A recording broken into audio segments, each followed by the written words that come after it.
तो एक छोटा सा मार्गदर्शन आप सभी बताएं कि जिस विषय की चर्चा कल प्रारंभ हुई थी वहीं से प्रारंभ करें या कोई दूसरा विषय प्रारंभ करें? वहीं से चालू किया जाए। चलिए, ये मन में उहापोह चल ही रहा था, तो आइए, जहां कल यात्रा हम लोगों को रोकनी पड़ी थी, अब रास्ता साफ है, अब उस यात्रा को आगे बढ़ाया जाए। दोनों हाथ ऊपर उठाइए और एक बार हमारे साथ जोरदार जय घोष करें। बोलिए बाबा विश्वनाथ की, पार्वती पतये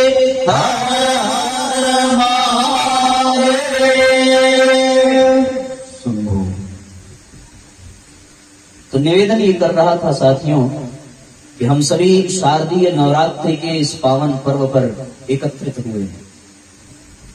शारदीय नवरात्रि शक्ति साधना का पर्व है। शक्ति पर नियंत्रण होना अत्यंत आवश्यक है।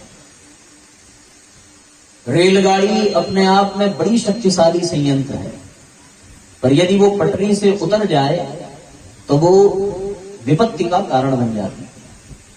उसी प्रकार विद्युत में बड़ी ताकत है, बिजली में बड़ी ताकत है, पर वो तार से नियंत्रित की हुई है, इसलिए हम उसका लाभ प्राप्त कर रहे हैं। यदि उसी शक्ति को अनियंत्रित कर दिया जाए तो वो मृत्यु का कारण भी बन सकती है। इसलिए जीवन में शक्ति का नियंत्रित होना और शक्तिशाली व्यक्ति का अनुशासित होना ये अत्यंत आवश्यक है। उसके शक्ति पर नियंत्रण तब लग सकेगा जब जीवन में भक्ति का समावेश हो। भक्ति का तात्पर्य है भगवान के प्रति एक निष्ठ होना, भगवान के प्रति समर्पित होना। जो भगवान के प्रति समर्पित हो जाता है उसके जीवन में अनियंत्रितता बिल्कुल नहीं रहती है, उसका जीवन बिल्कुल नियंत्रित रहता है और उसमें विद्यमान जो शक्ति है वो समाज के लिए कल्याणकारी होती है। यदि वो अनियंत्रित हो जाए तो फिर उसी शक्ति से वो समाज का अपयश कर देता है। रावण, कुंभकर्ण आदि जितने भी आतताई अन्यायी हुए, उनके शक्ति पर उनका स्वयं का नियंत्रण नहीं था और इसीलिए रावण जो है चाहता तो अच्छा है, पर वो चाह अच्छी करने के बावजूद भी कर्म खराब करता है। आध्यात्म रामायण ये कहता है कि शांति सीता समानीता आत्मा रामो विराजते, अर्थात सीता शांति का प्रतीक है। पर रावण ने सीता माता का हरण किया है, तात्पर्य यह है कि वह भी शांति का ही लाभ लेना चाहता है, पर शांति को प्राप्त करने के लिए उसका हरण करने से शांति मिलने वाली नहीं है। शांति प्राप्त करने के लिए हरण करने की बजाय जो कुछ भी है उसका भी त्याग कर देने पर शांति मिलती है। एक आदमी एक संत के पास गया कि भगवान, जीवन में अब कोई इच्छा शेष नहीं है, केवल शांति की ही इच्छा है। संत मुस्कुराए और कहने लगे, जिस दिन ये इच्छा भी खत्म हो जाएगी उसी दिन शांति जीवन में आ जाएगी, क्योंकि इच्छा मात्र ही जीवन में अशांति का कारण होती है। तो रावण ने अपनी शक्ति का, वो भी शक्ति साधना करता था, उसके द्वारा भी माता प्रसन्न होकर के उस पर वरदहस्त था और युद्ध में जब वो युद्ध करता था तो साक्षात मां दुर्गा उसके साथ अपने शक्ति का संरक्षण प्रदान करती थी। रामायण में ये कथा आती है कि जब भगवान राम और रावण का युद्ध हुआ तो आज रावण के पराक्रम और पुरुषार्थ को देख करके भगवान दुखी हो गए। समस्त वानरी सेना पर वो ऐसा टूट पड़ा, ऐसा टूट पड़ा, ऐसा प्रहार किया कि राम भी दुखी हो गए। शाम को जब मंत्रणा बैठी और जामवंत जी ने पूछा कि प्रभु सारी बात तो समझ में आ रही है, पर आप उदास दिख रहे हैं, आप परेशान दिख रहे हैं, उसका कारण समझ में नहीं आता।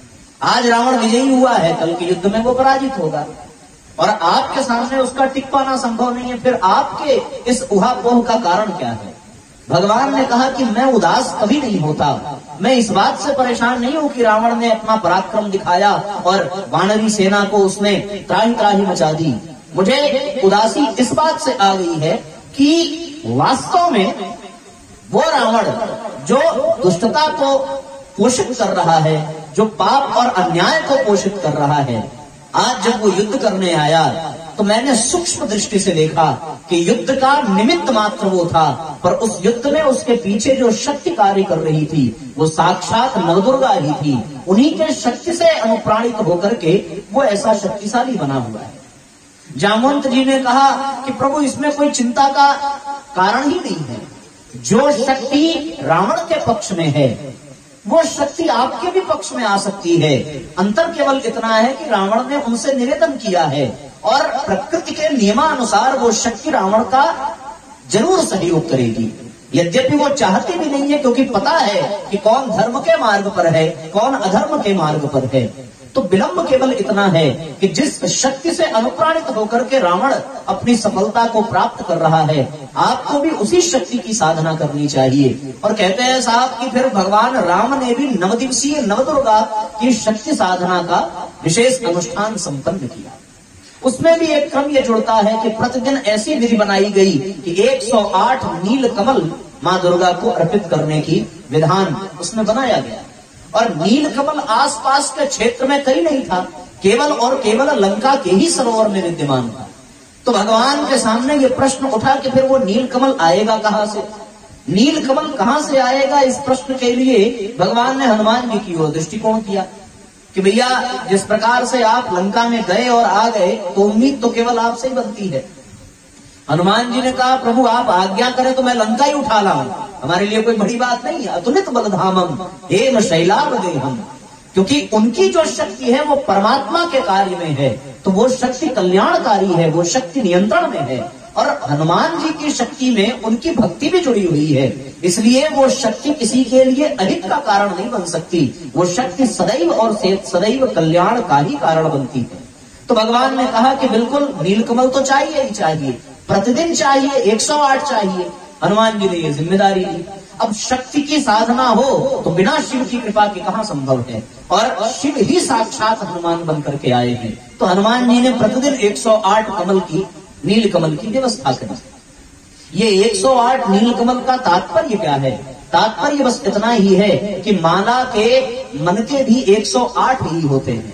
और यदि आप देखें तो हमारे शरीर में भी 108 प्रकार की तन्मात्राएं, शक्तियां आदि सब मिलाकर के एकत्रित होती है। यदि आप पंचतत्व को मिलाकर के देखें, पंच तन्मात्राओं को मिलाकर देखें, 5 कर्मेंद्रियां, 5 ज्ञानेन्द्रिया, अंतःकरण, चतुष्टय, 64 योगिनी आदि सबको एकत्रित करें तो वो भी 108 ही तैयार होता है।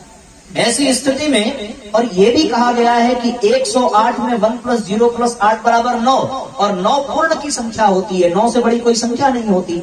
और 9 के बाद 9 से बड़ी कोई संख्या नहीं है। इसका तात्पर्य ये है कि जो सबसे बड़ा है उसी को प्राप्त करना है, जो सबसे श्रेष्ठ है उसी तक पहुंचना है। इसीलिए बार बार उस माला के माध्यम से वो परिक्रमा हमारी चलती है और सुमेरु तक की यात्रा होती है। कथा का क्रम ऐसा है कि जिस दिन अंतिम दिवस था उस दिन स्वयं शक्ति ने भी भगवान के साथ खिलवाड़ किया, और कहते हैं कि 108 नील कमल में से स्वयं माता शक्ति ने, माँ दुर्गा ने एक कमल चुरा लिए। भगवान उपासना पर बैठे हैं और हनुमान आदि रावण के एवं रावण के दूतों से युद्ध करने में व्यस्त हैं। तो भगवान यदि विराजमान है अपने आसन पर उपासना के दौरान, और यदि एक कमल कम हो गया तो वो हनुमान जी से कह भी नहीं सकते कि भैया एक और जल्दी से ले आओ। उन्होंने विचार किया कि उनकी माता कौशल्या उन्हें राजीव लोचन कहकर के पुकारती हैं। इसका तात्पर्य है कि उनके नयन भी नील कमल हैं। उन्होंने अपने तीर उठाए और उसके नुकीले भाग को अपने आंखों पर रखा ही कि स्वयं माँ दुर्गा प्रसन्न हुई और प्रणाम करते हुए प्रभु के सामने प्रकट हुई कि प्रभु मैं तो आपकी परीक्षा ले रही थी और मैं आपकी साधना से प्रसन्न हूँ। मेरी व्यवस्था थी, ये विधि का विधान है कि जो मेरी साधना करेगा वो उसके पास मुझे रहना ही पड़ेगा, पर आज आपने प्रसन्न किया है। अब मेरी सारी शक्ति, सारा संरक्षण आपके इन अस्त्र शस्त्रों के साथ उस आतताई के संहार के लिए नियोजित होगा। तो ये शक्ति साधना है, और रावण के पास शक्ति तो है, उस शक्ति के बल पर वो हरण कर सकता है पर प्राप्त नहीं कर सकता, क्योंकि प्राप्त करने के लिए अपने आप को समर्पित करना पड़ता है। बिना दिए आदमी कुछ पा ही नहीं सकता। यदि आप विचार करें तो आप यदि अपने जीवन में दूसरी सांस पा रहे हैं तो वो भी इसी शर्त पर कि आपने ली हुई सांस को वापस किया है। प्रयोग करना हो तो करके देख लीजिए कि जो सांस आपके भीतर गई, आप जिद करिए कि हम उसे बाहर निकालेंगे ही नहीं, और नहीं निकालेंगे तो आप फिर दूसरी सांस ले भी नहीं सकते। तो ये तो प्रकृति का नियम है कि बिना दिए प्राप्त नहीं होगा। और देने की भावना, देने की प्रवृत्ति तब पैदा होती है जब जीवन में भक्ति का भी समावेश हो। बिना शक्ति के, बिना भक्ति के आप कभी देने का भाव नहीं कर सकते। तो शक्ति दूसरे का अपयश कर सकती है, पर भक्ति दूसरे का कल्याण करती है। शक्ति दूसरे के कष्ट का कारण बन जाती है, पर भक्ति दूसरों के कष्ट अपने ऊपर ले लेती है। शक्ति छीनना सिखाती है, पर भक्ति दान करना सिखाती है। शक्ति से व्यक्ति लूट सकता है, पर भक्ति से व्यक्ति अपने आप को लुटा सकता है। शक्ति में वो अकड़ करके चलता है, पर भक्ति में वो विनम्र होकर के चलता है। शक्ति में वो सारी सृष्टि को अपना बनाना चाहता है, और भक्ति में वो समूचे सृष्टि के मालिक का बन जाना चाहता है। इसलिए भैया, जीवन में शक्ति के साथ साथ भक्ति का होना बहुत आवश्यक है। और एक विशेष बात आपसे कह दूं कि जब शक्ति के साथ भक्ति मिल जाती है तो वहीं से मुक्ति का मार्ग प्रशस्त हो जाता है। और प्रत्येक मनुष्य के जीवन का अंतिम लक्ष्य ये है कि उसे हर बंधन से मोक्ष की प्राप्ति हो जाए।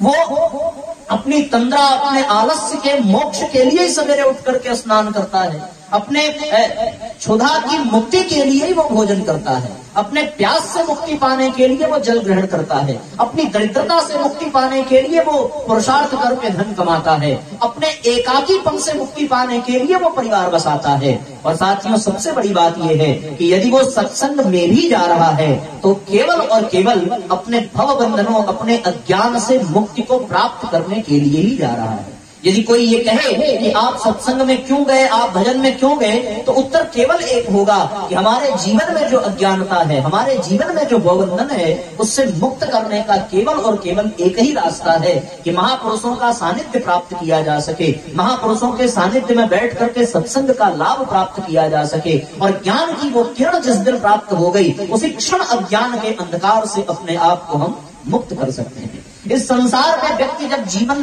प्राप्त करके, जन्म प्राप्त करके आता है, तो उसी क्षण उसके जीवन के सामने एक अति महान लक्ष्य और अति महत्वाकांक्षी पूर्ण लक्ष्य सामने होता है कि उसे उसी क्षण मोक्ष की प्राप्ति करनी है। जब तक उसके पास जीवन है, जब तक उसके पास ये शरीर है, तभी तक उसके जीवन की यात्रा है। और उसके जीवन की यात्रा में यदि वो मोक्ष को, उस परम पद को, उस परमात्मा को प्राप्त न कर सका, तो अगले जन्म में फिर से उसे इस धरती पर आना पड़ेगा। तो जीवन और मृत्यु के इस बंधन से भी मुक्ति पाने के लिए व्यक्ति सदैव कटिबद्ध है, तटस्थ है और प्रयत्नशील है।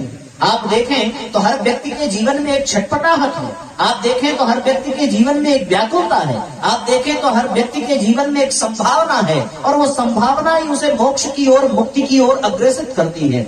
बड़ी विशेष बात यह है कि आप किसी बड़े हाथे में किसी पशु को बंद करके रखें तो वो पशु बेचैन नहीं होगा, वो पशु व्याकुल नहीं होगा, वो पशु परेशान नहीं होगा, पूरा जीवन एक ही हाथे में बिता देगा, पर वो कभी शिकायत नहीं करेगा। लेकिन आप यदि किसी मनुष्य को उस बड़े हाथे में बंद कर दीजिए, 1 घंटा बीतेगा, 2 घंटा बीतेगा, 6 घंटे बीतेंगे, 1 महीने बीतेंगे, और वो तड़फड़ाने लगेगा कि कितना जल्दी हो सके मैं इस बंधन से मुक्त हो जाऊं और इस हाथे से बाहर निकलूं। उसका केवल और केवल इतना ही कारण है कि उस पशु में व्याकुलता इसलिए नहीं है क्योंकि उसमें प्रगति की, मोक्ष की कोई संभावना नहीं है, लेकिन उस मनुष्य के भीतर तो संभावना है, और उस संभावना को साकार करने के लिए वो मनुष्य नित्य प्रति उस हाथे से अपने आप को मुक्त करना चाहता है। उसी प्रकार मनुष्य जब ये शरीर धारण करके आता है तो केवल और केवल एक ही लक्ष्य है कि उस लक्ष्य के माध्यम से वो उस परम पद को प्राप्त कर सके, उस मोक्ष को प्राप्त कर सके, उस मुक्ति को प्राप्त कर सके। और इसी को कहते हैं मनुष्य के जीवन में पूर्णता की प्राप्ति होना। यद्यपि हर व्यक्ति, हर जीव अपने आप में पूर्ण है। किसी कुत्ते को आपको ये नहीं कहना पड़ेगा कि भैया तुम अच्छे से कुत्ता बन जाओ, कहना पड़ेगा क्या? किसी गधे को ये कहना ही नहीं पड़ेगा कि यार तुम्हारे अंदर गधे का जो परसेंटेज है वो थोड़ा कम है, 100% गधा बनो, कहा नहीं जा सकता। हर व्यक्ति अपने आप में हर जीव पूर्ण है। आप किसी बैल के पास जाइए और हाथ जोड़ के कहिए कि भाई साहब पूरा बैल तो आप बन जाओ, वो कहेगा कि भैया हमसे अच्छा बैल आपको मिलेगा नहीं। वो अपने आप में बैल भी पूर्ण है, गधा भी पूर्ण है, वो अपने आप में कुत्ता भी पूर्ण है। लेकिन मनुष्य ऐसा है कि पूर्ण होते हुए भी अपूर्ण है, क्योंकि मनुष्य को ये कहना पड़ता है कि तुम मनुष्य बन जाओ। मनुष्य को यह कहना पड़ता है कि अपने भीतर इंसानियत पैदा करो। मनुष्य को यह कहना पड़ता है कि तुम्हारे भीतर मानवता आ जानी चाहिए। आज का मनुष्य कुत्ता बन चुका है, गधा बन चुका है, बैल बन चुका है, और जब कोई उसे यह कह दे कि भैया तुम तो शेर बन गए हो, तो वो प्रसन्न हो जाता है। इसका तात्पर्य यह है कि अभी तक उसकी यात्रा केवल शेर तक ही पहुंची है, वो अभी इंसान नहीं बन पाया, मनुष्य नहीं बन पाया। और जब तक मनुष्य नहीं बनेगा तब तक पूर्णता की यात्रा का शुभारंभ भी नहीं हो सकता। मनुष्य शरीर मात्र प्राप्त कर लेने से व्यक्ति मनुष्य नहीं बन सकता। मनुष्यता को प्राप्त करने के लिए उसे पूर्णता की ओर बढ़ना पड़ता है। मैं फिर से कह दूं, अपूर्ण का तात्पर्य यहाँ अधूरेपन से नहीं है। हर व्यक्ति अपने आप में पूर्ण है, कोई भी चीज अपूर्ण नहीं है। आपके रसोई के भीतर डिब्बे में रखा हुआ वो चावल का दाना भी पूर्ण है, लेकिन अभी भी उसके भीतर कुछ संभावना विद्यमान है। तो वो चावल धुल करके जब कुकर में चढ़ाया जाता है तो वो पक जाता है, अब वो थोड़ा सा पूर्ण हुआ, लेकिन अभी भी वो अपूर्ण नहीं है, क्योंकि अकेले चावल को खाया नहीं जा सकता जब तक उसमें दाल और सब्जी न मिला दी जाए। दाल सब्जी मिल जाए तो वो चावल और पूर्ण हो जाता है, लेकिन अभी भी वो अपूर्ण नहीं है, क्योंकि वो भगवान को निवेदित नहीं हुआ, भगवान का प्रसाद नहीं बना। जब उसी चावल के तिनके में, चावल के दाने में एक तुलसी दल पड़ जाए और कोई मंत्र से अभिमंत्रित करके उसे प्रसाद बना दे, तो अब वो चावल पूर्ण हो जाता है और परमात्मा को समर्पित हो जाता है। तो जीवन में हर चीज अपने आप में पूर्ण है, अपूर्ण नहीं है। लेकिन हाँ, अपूर्ण तब है जब उसमें पूर्णता की अभी और संभावना विद्यमान है।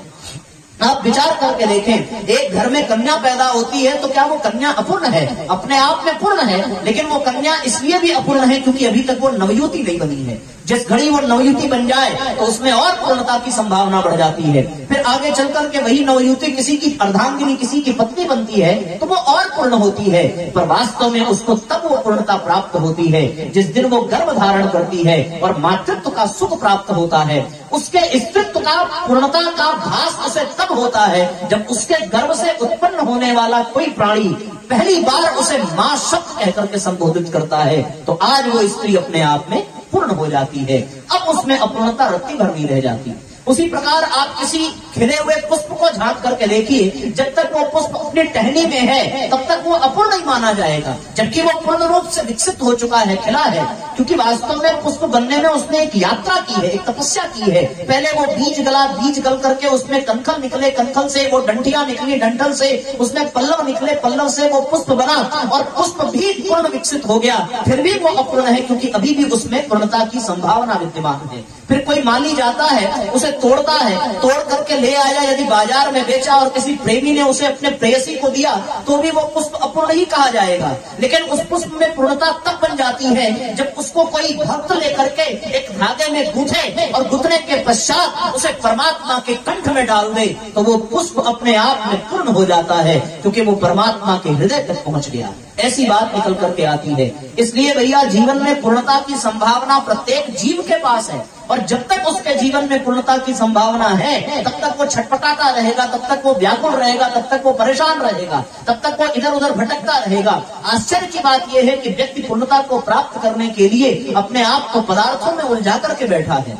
वास्तव में पूर्णता पदार्थों में नहीं है, पूर्णता तो परमात्मा में है। जिस दिन हमने अपने आप को पदार्थों से हटा करके परमात्मा की ओर लगाया, उसी क्षण हम पूर्णता के अधिकारी बन जाते हैं और उस परम पद को प्राप्त हो जाते हैं। हमारा यहाँ सत्संग में बैठने का उद्देश्य भी यही है कि ज्ञान की वो किरण प्राप्त हो जाए कि हमें भी, हमारे भीतर जो पूर्णता की संभावना शेष बची हुई है, हम उसको पूर्ण कर सके। और वो पूर्णता की संभावना किसी भी समय, किसी भी मोड़ पर, किसी भी उम्र में, किसी भी अवस्था में प्राप्त हो सकती है। आपने देखा होगा कि राम बोला नाम का वो व्यक्ति, जिसकी पत्नी ने उसे ये कहकर के धिक्कार दिया कि अस्थि चर्म में देहमम तामे ऐसी प्रीति होती जो श्री राम में तो होत न तो भवभीति। फिर वो पत्नी का आशिक घर से निकल पड़ा। अब वो पूर्णता की यात्रा पर चला और उसे पूर्णता कब मिली? जब वो 80 साल की उम्र में श्री रामचरितमानस का निर्माण करता है, तो वो राम बोला गोस्वामी तुलसीदास बन जाता है। अब वो पूर्ण हो गया। कोई ऐसा भक्त भगवान का जो बिल्कुल अपने विषयों में फंसा है, पर अचानक उसे कहीं से ग्लानि हुई, कहीं से मन का एक भाव जागा और उसने कोई औजार लिए और उन औजारों से ही अपने आंखों को निकाल करके फेंक दिया। उसी क्षण उसकी पूर्णता की यात्रा प्रारंभ हुई और वो प्राणी सूरदास बन गया।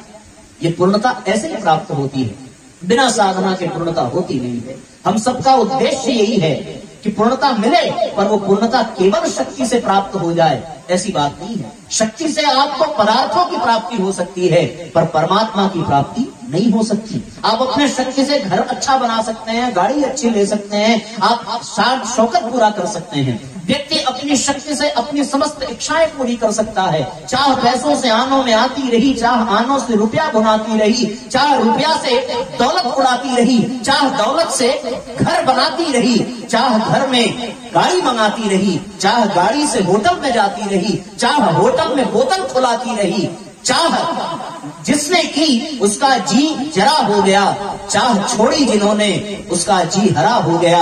हम उन्हें चाह लें तो फिर क्या चाहिए, और वो हमें चाह लें तो फिर क्या चाहिए। व्यक्ति की पूर्णता तब होती है जब वो पदार्थ को छोड़ करके परमात्मा में बढ़ जाता है।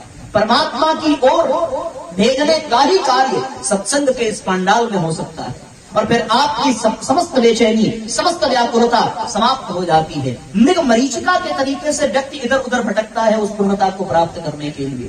कहते हैं साहब की जो तिलमाही तेल है, जो चकमक में आग, तेरा साईं तुझ में जाग सके तो जाग। भगवान कहीं और नहीं है, भगवान हमारे भीतर है। पदार्थों को पाने के लिए बाहर की दौड़ लगानी पड़ेगी, और परमात्मा को प्राप्त करने के लिए भीतर की दौड़ लगानी पड़ेगी। तो निर्णय ये करना है कि हम चाहते क्या है। पूर्णता प्राप्त करने के लिए करना क्या पड़ेगा? केवल और केवल इतना करना पड़ेगा कि बाहर की दौड़ समाप्त हो और भीतर की दौड़ प्रारंभ हो जाए। बाह्य प्रवृत्ति को समेट करके अंतः प्रवृत्ति की ओर हम बढ़ना प्रारंभ करें, तो फिर पदार्थों से हट करके परमात्मा की ओर गति होगी। और जिस क्षण परमात्मा की ओर गति हुई, उसी क्षण शक्ति में भक्ति के जुड़ जाने का संयोग बन जाता है, और व्यक्ति पूर्णता को प्राप्त कर लेता है।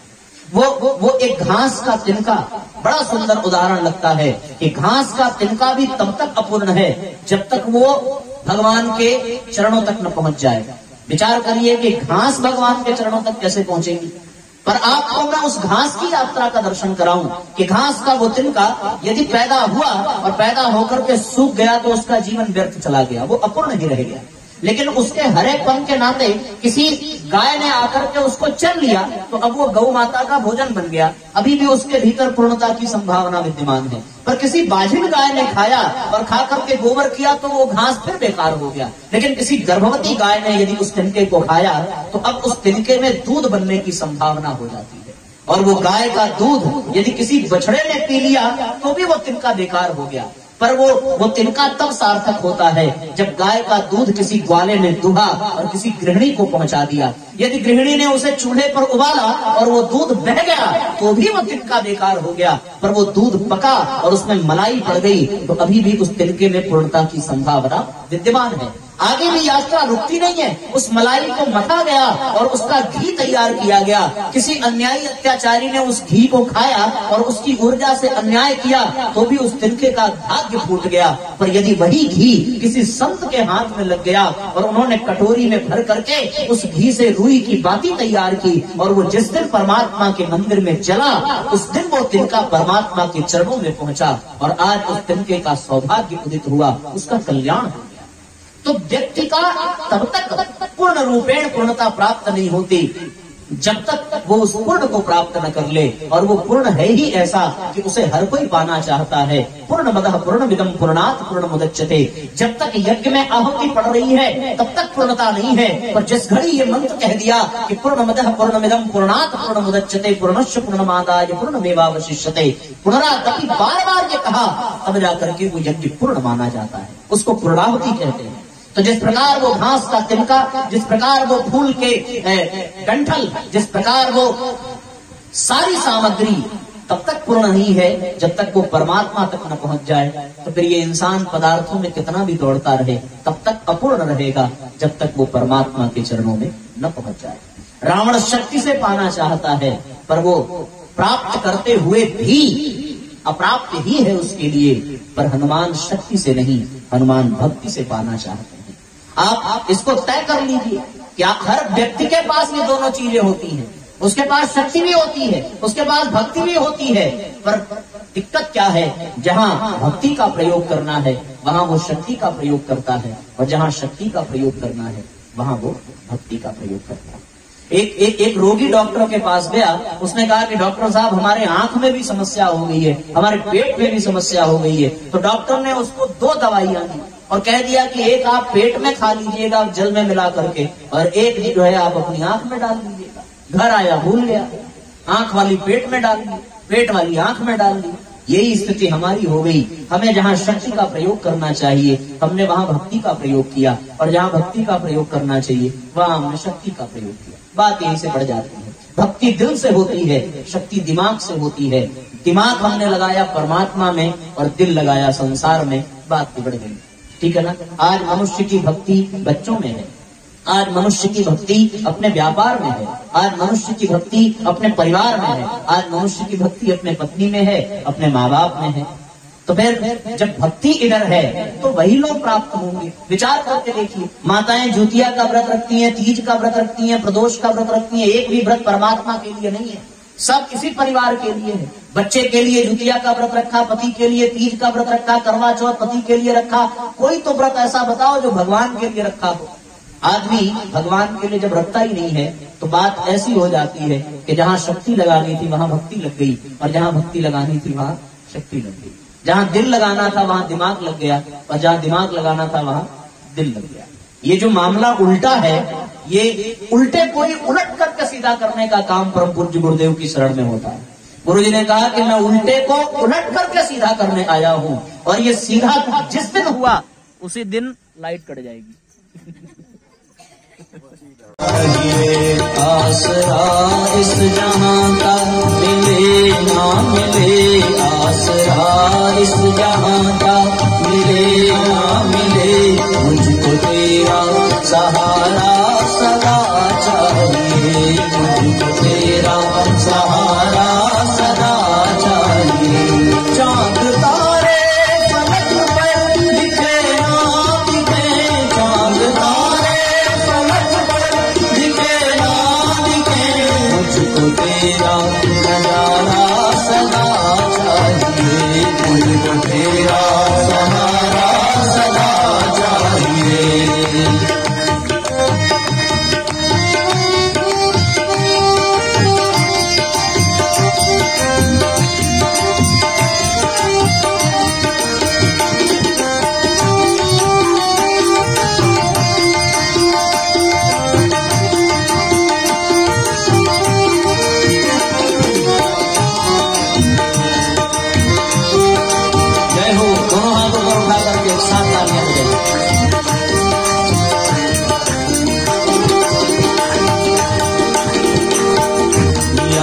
खुशियाँ हैं कम और ज्यादा है गम, यहाँ खुशियाँ हैं कम और ज्यादा है गम, यहाँ देखो वही है भरम ही भरम, यहाँ देखो वही है भरम ही भरम, यहाँ देखो वही है भरम ही भरम, यहाँ देखो वही है भरम ही भरम।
कभी वैराग है कभी अनुराग है, कभी वैराग है कभी अनुराग है, जहाँ बदले है माली वही बाग है, जहाँ बदले है माली वही बाग है।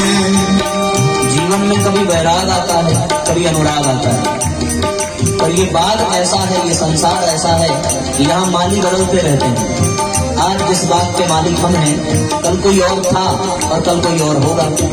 इसलिए कभी बैराग है, कभी अनुराग है, कभी बैराग है, कभी अनुराग है। जहाँ बदले है माली वही बाग है, जहाँ बदले है माली वही बाग है। मेरे चाहत की दुनिया बसे ना बसे, मेरी चाहत की दुनिया बसे ना बसे, मेरे चाहत की दुनिया बसे ना बसे, मेरी चाहत की दुनिया बसे ना बसे। मेरे दिल में बसेरा तेरा चाहिए, मेरे दिल में बसेरा तेरा चाहिए। आसरा इस जहां का मिले ना मिले, आसरा इस जहां का मिले ना मिले। मुझको तेरा सहारा सदा चाहिए, मुझको तेरा सहारा सदा चाहिए।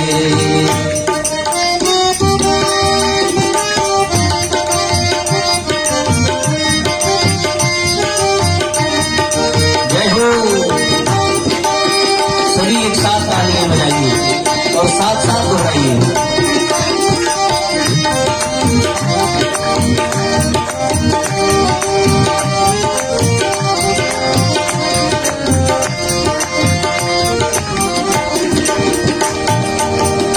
मेरी धीमी है चाल और पथ है विशाल, मेरी धीमी है चाल और पथ है विशाल। हर कदम पर मुसीबत है अब तू संभाल, हर कदम पर मुसीबत है अब तू संभाल, हर कदम पर मुसीबत है अब तू संभाल, हर कदम पर मुसीबत है अब तू संभाल। पैर मेरे थके हैं चले ना चले, पैर मेरे थके हैं चले ना चले, पैर मेरे थके हैं चले ना चले, पैर मेरे थके हैं चले ना चले। मेरे दिल में इशारा तेरा चाहिए, मेरे दिल में इशारा तेरा चाहिए। आसरा इस जहां का मिले ना मिले, आसरा इस जहां का मिले ना मिले। मुझको तेरा सहारा सदा चाहिए, मुझको तेरा सहारा सदा चाहिए, मुझको तेरा सहारा सदा चाहिए, मुझको तेरा सहारा सदा चाहिए। बोलिए परम पूज्य गुरुदेव की जय, बोलिए गायत्री माता की जय, आज के आनंद की धर्म की अधर्म का प्राणियों में विश्व का सत्य सनातन धर्म की। नमः पार्वती पतये हर हर महादेव। तो मैं निवेदन ये कर रहा था साथियों कि शक्ति के साथ साथ जब भक्ति जुड़ जाती है तो जीव को जगदीश की प्राप्ति हो जाती है। जब तक जगदीश की प्राप्ति न हो तब तक वो पूर्ण नहीं कहा जाएगा। मीरा तब पूर्ण हुई जब कृष्ण उसके इशारे पर नाचने लगे, गोपियां तब पूर्ण हुई जब भगवान उनके यहाँ माखन चुराने लगे, यशोदा तब पूर्ण हुई जब लाला ने मैया कहकर के पुकारा।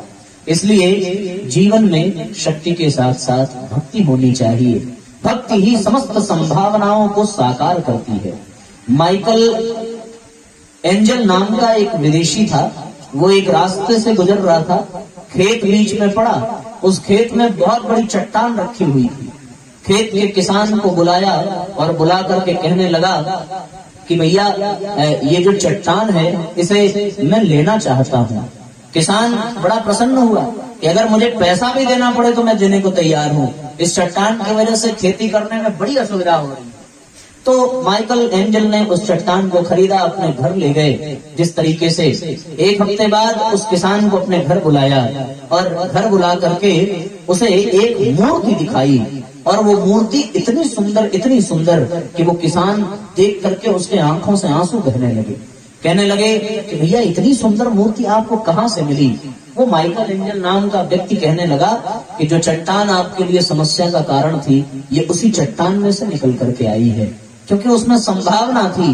बस हम संभावना को पहचान लें तो ये मानव माधव बन सकता है। संभावना को हम पहचान लें तो फिर पशु से जीव परमात्मा बन सकता है। संभावना को यदि हम ना पहचाने तो कंस बनते चले जाएंगे, और यदि पहचान लिया तो कृष्ण बनते देर न लगेगी। इसलिए जीवन में संभावनाओं को साकार यदि करना हो तो शक्ति के साथ साथ भक्ति का भी आश्रय लेना पड़ता है।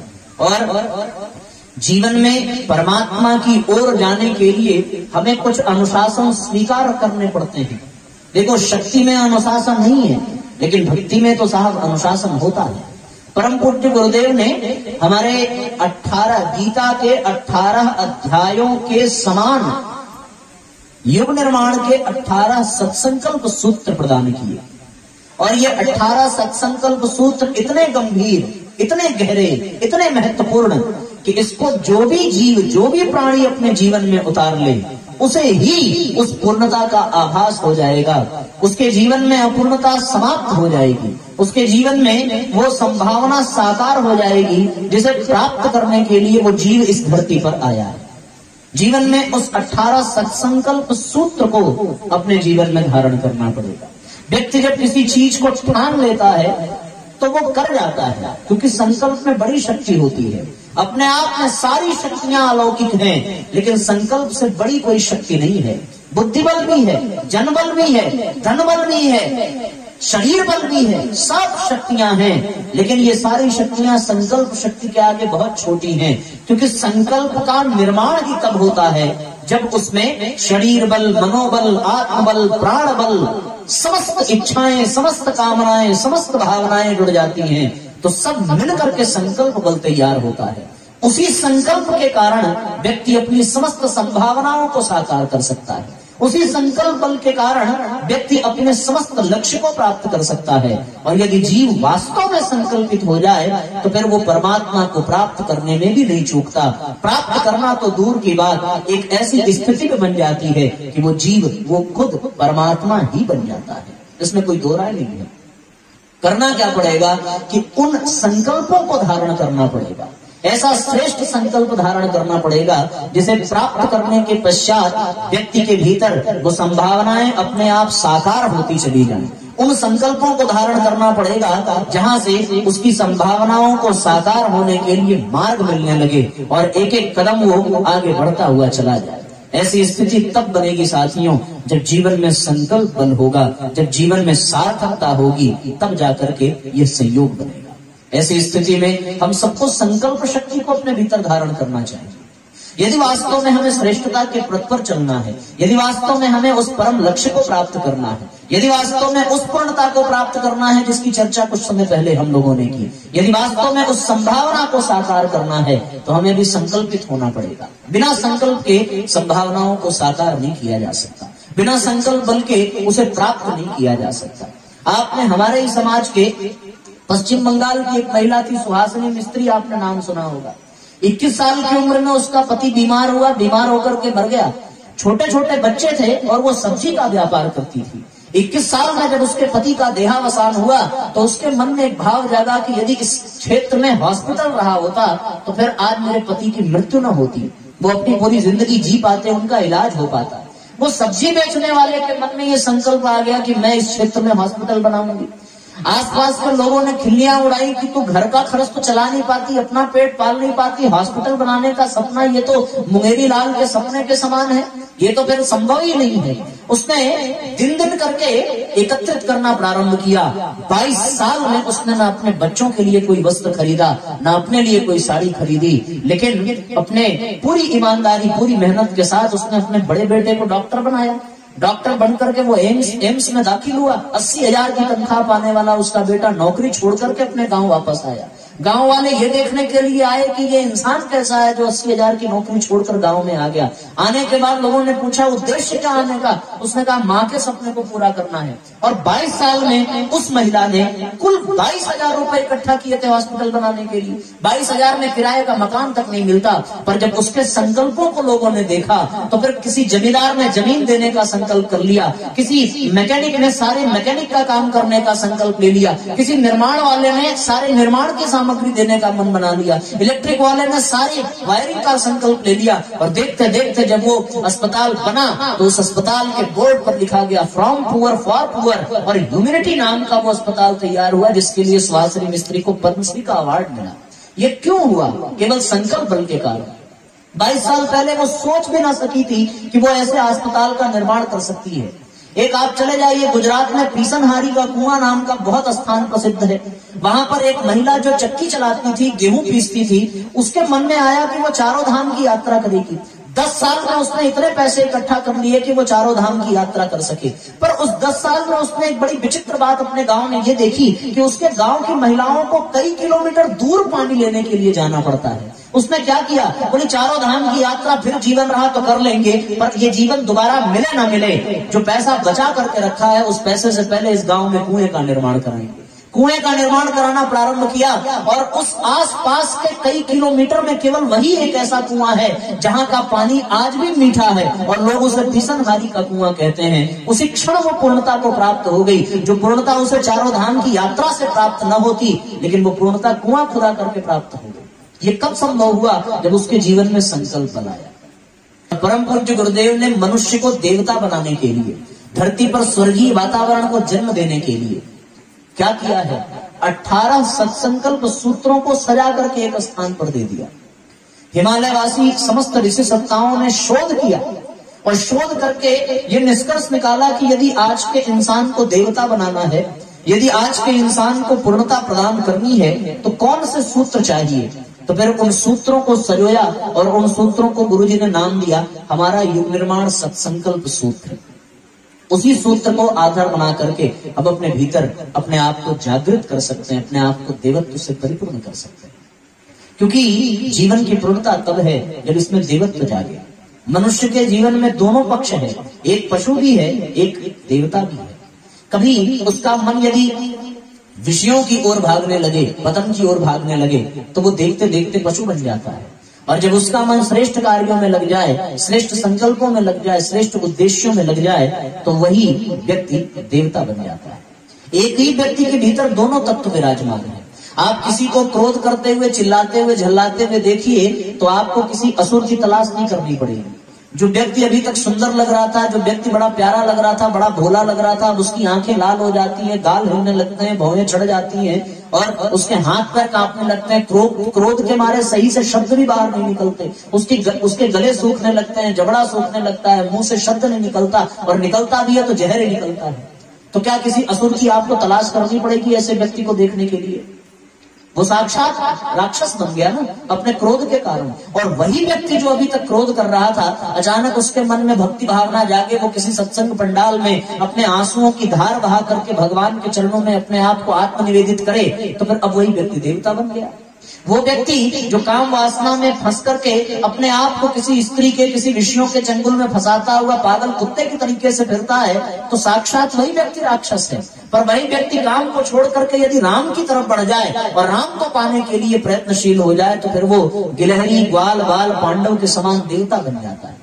पशु, पिशाच और देवता उसके इस शरीर में विद्यमान है।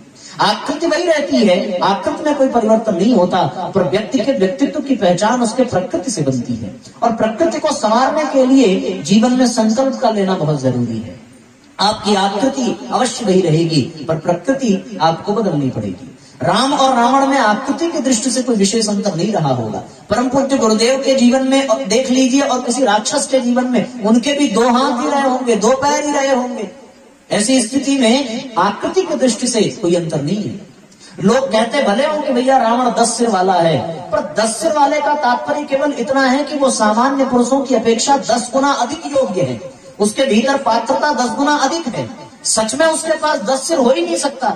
ये तो केवल कपोल कल्पना की बातें हैं। आप कल्पना करके देखो, यदि 10 सिर होगा तो एक तो बीच में ही रहेगा ना, 5 इधर होगा, 6 बचा कितना, 3 बचा, तो 5 या 4 इधर करे, 4 इधर करे, बीच में एक रखे तो भी 9 ही होगा। अगर वो 10 को कायदे से रखना भी चाहे तो एक और गर्दन झुकी रहेगी, क्योंकि एक तरफ सिर एक कम ही रहेगा। विचार करके देखो, है ना, 10 सिर हो जाए साहब तो 5 इधर, 4 इधर और एक बीच में, तो जिधर 4 रहेगा उधर हल्का रहेगा, और जिधर 5 रहेगा तो रावण ऐसे ही खड़ा रहता होगा क्या? आप विचार करके देखो। अगर वास्तव में उसके पास 10 सिर हो तो वो तो पहली बार दरवाजे में नहीं घुस पाएगा, दरवाजे तो इतने चौड़े होते हैं, और सिंगल बेड पे सो भी नहीं सकता बेचारा, क्योंकि सोएगा तो 2-4 सिर तो नीचे लटकते रहेंगे, और यदि उसके पत्नी और बच्चे उसके पास सोए तो तकिया कहां लगाएंगे? विचार करके देखो। 10 सिर का तात्पर्य क्या है? 10 सिर का तात्पर्य यही है कि उसके पास सामान्य मनुष्यों की अपेक्षा योग्यता 10 गुना अधिक थी, इसीलिए उसको दशानन कहते हैं। दिमाग 10 गुना अधिक था, तभी वो दशानन है। तो आकृति की दृष्टि से राम रावण में कोई अंतर नहीं है। रामानंद सागर जी ने जो रामायण बनाई, आप देखो, जैसे रावण वैसे राम, कोई अंतर नहीं है। तो इसलिए आकृति की दृष्टि से जीव वही रहता है, पर वो उसकी प्रकृति उसे या तो पशु बना देती है, या तो पिशाच बना देती है, या फिर देवता बना देती है। व्यक्ति अपने स्वरूप को भूल जाए, पतन की ओर चल पड़े तो राक्षस है, और यदि वो अपने स्वरूप को पहचान ले और श्रेष्ठता की ओर चल पड़े तो देवता है। तो आज हम केवल इसी विषय पर अगले 5 दिनों तक चर्चा करेंगे कि आपके भीतर देवत्व को विकसित करने के लिए जिन सूत्रों की आवश्यकता है, जिस फॉर्मूला की आवश्यकता है, वो परम पूज्य गुरुदेव दे करके चले गए। हम लोगों की कमी है कि हम आप तक पहुंचा नहीं पाते, और अब उनको आपको प्राप्त करने का सौभाग्य प्राप्त होगा। अगले 5 कितने दिनों में, अगले 3 दिन में शेष रह जा रहे हैं ना, कल का तो चला गया, आज वाला जा ही रहा है, 2 दिन और रह जाएंगे, तो तीसरे दिन केवल यज्ञ ही है। तो कुल मिलाकर के आज, कल और परसों 3 दिन का ही समय बच रहा है। इस 3 दिन में हम जितना लुटा सके हम लुटाएंगे, और आप जितना समेट सको आप समेटना, प्राप्त करना। यदि यहाँ से एक भी व्यक्ति उन सूत्रों को अपने जीवन में धारण कर सका तो हमारे गुरु जी का संकल्प पूरा हो जाएगा। और संकल्प क्या है? मनुज देवता बने बने यह धरती स्वर्ग समान, यही संकल्प हमारा, यही संकल्प हमारा, यही संकल्प हमारा, यही संकल्प हमारा। मनुज देवता बने बने यह धरती स्वर्ग समान, यही संकल्प हमारा, यही संकल्प हमारा। विचार क्रांति अभियान इसी को कहते युग निर्माण, यही संकल्प हमारा, यही संकल्प हमारा। विचार क्रांति अभियान इसी को कहते युग निर्माण, यही संकल्प हमारा, यही संकल्प हमारा।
भेदभाव हो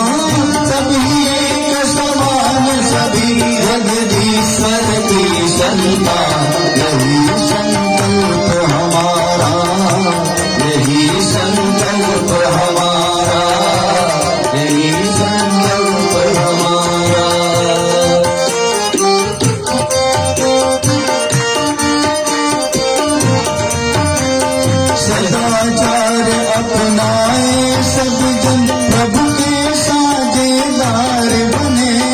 सदाचार अपनाए सब जन प्रभु के साझेदार बने।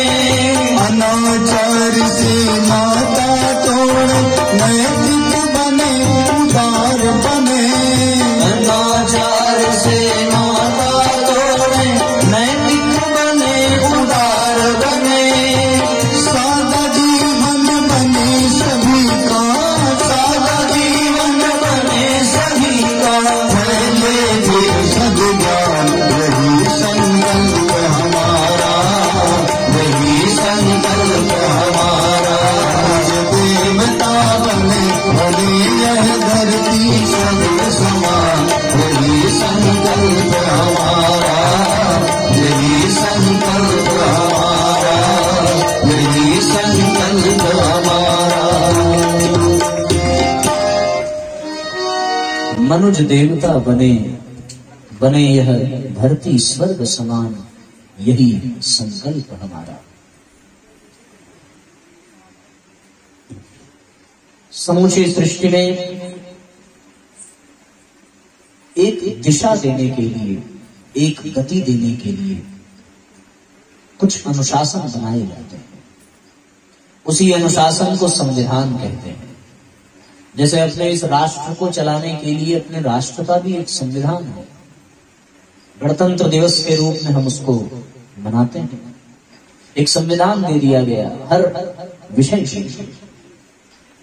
इसी संविधान का पालन करते हुए प्रत्येक नागरिक को चलना चाहिए।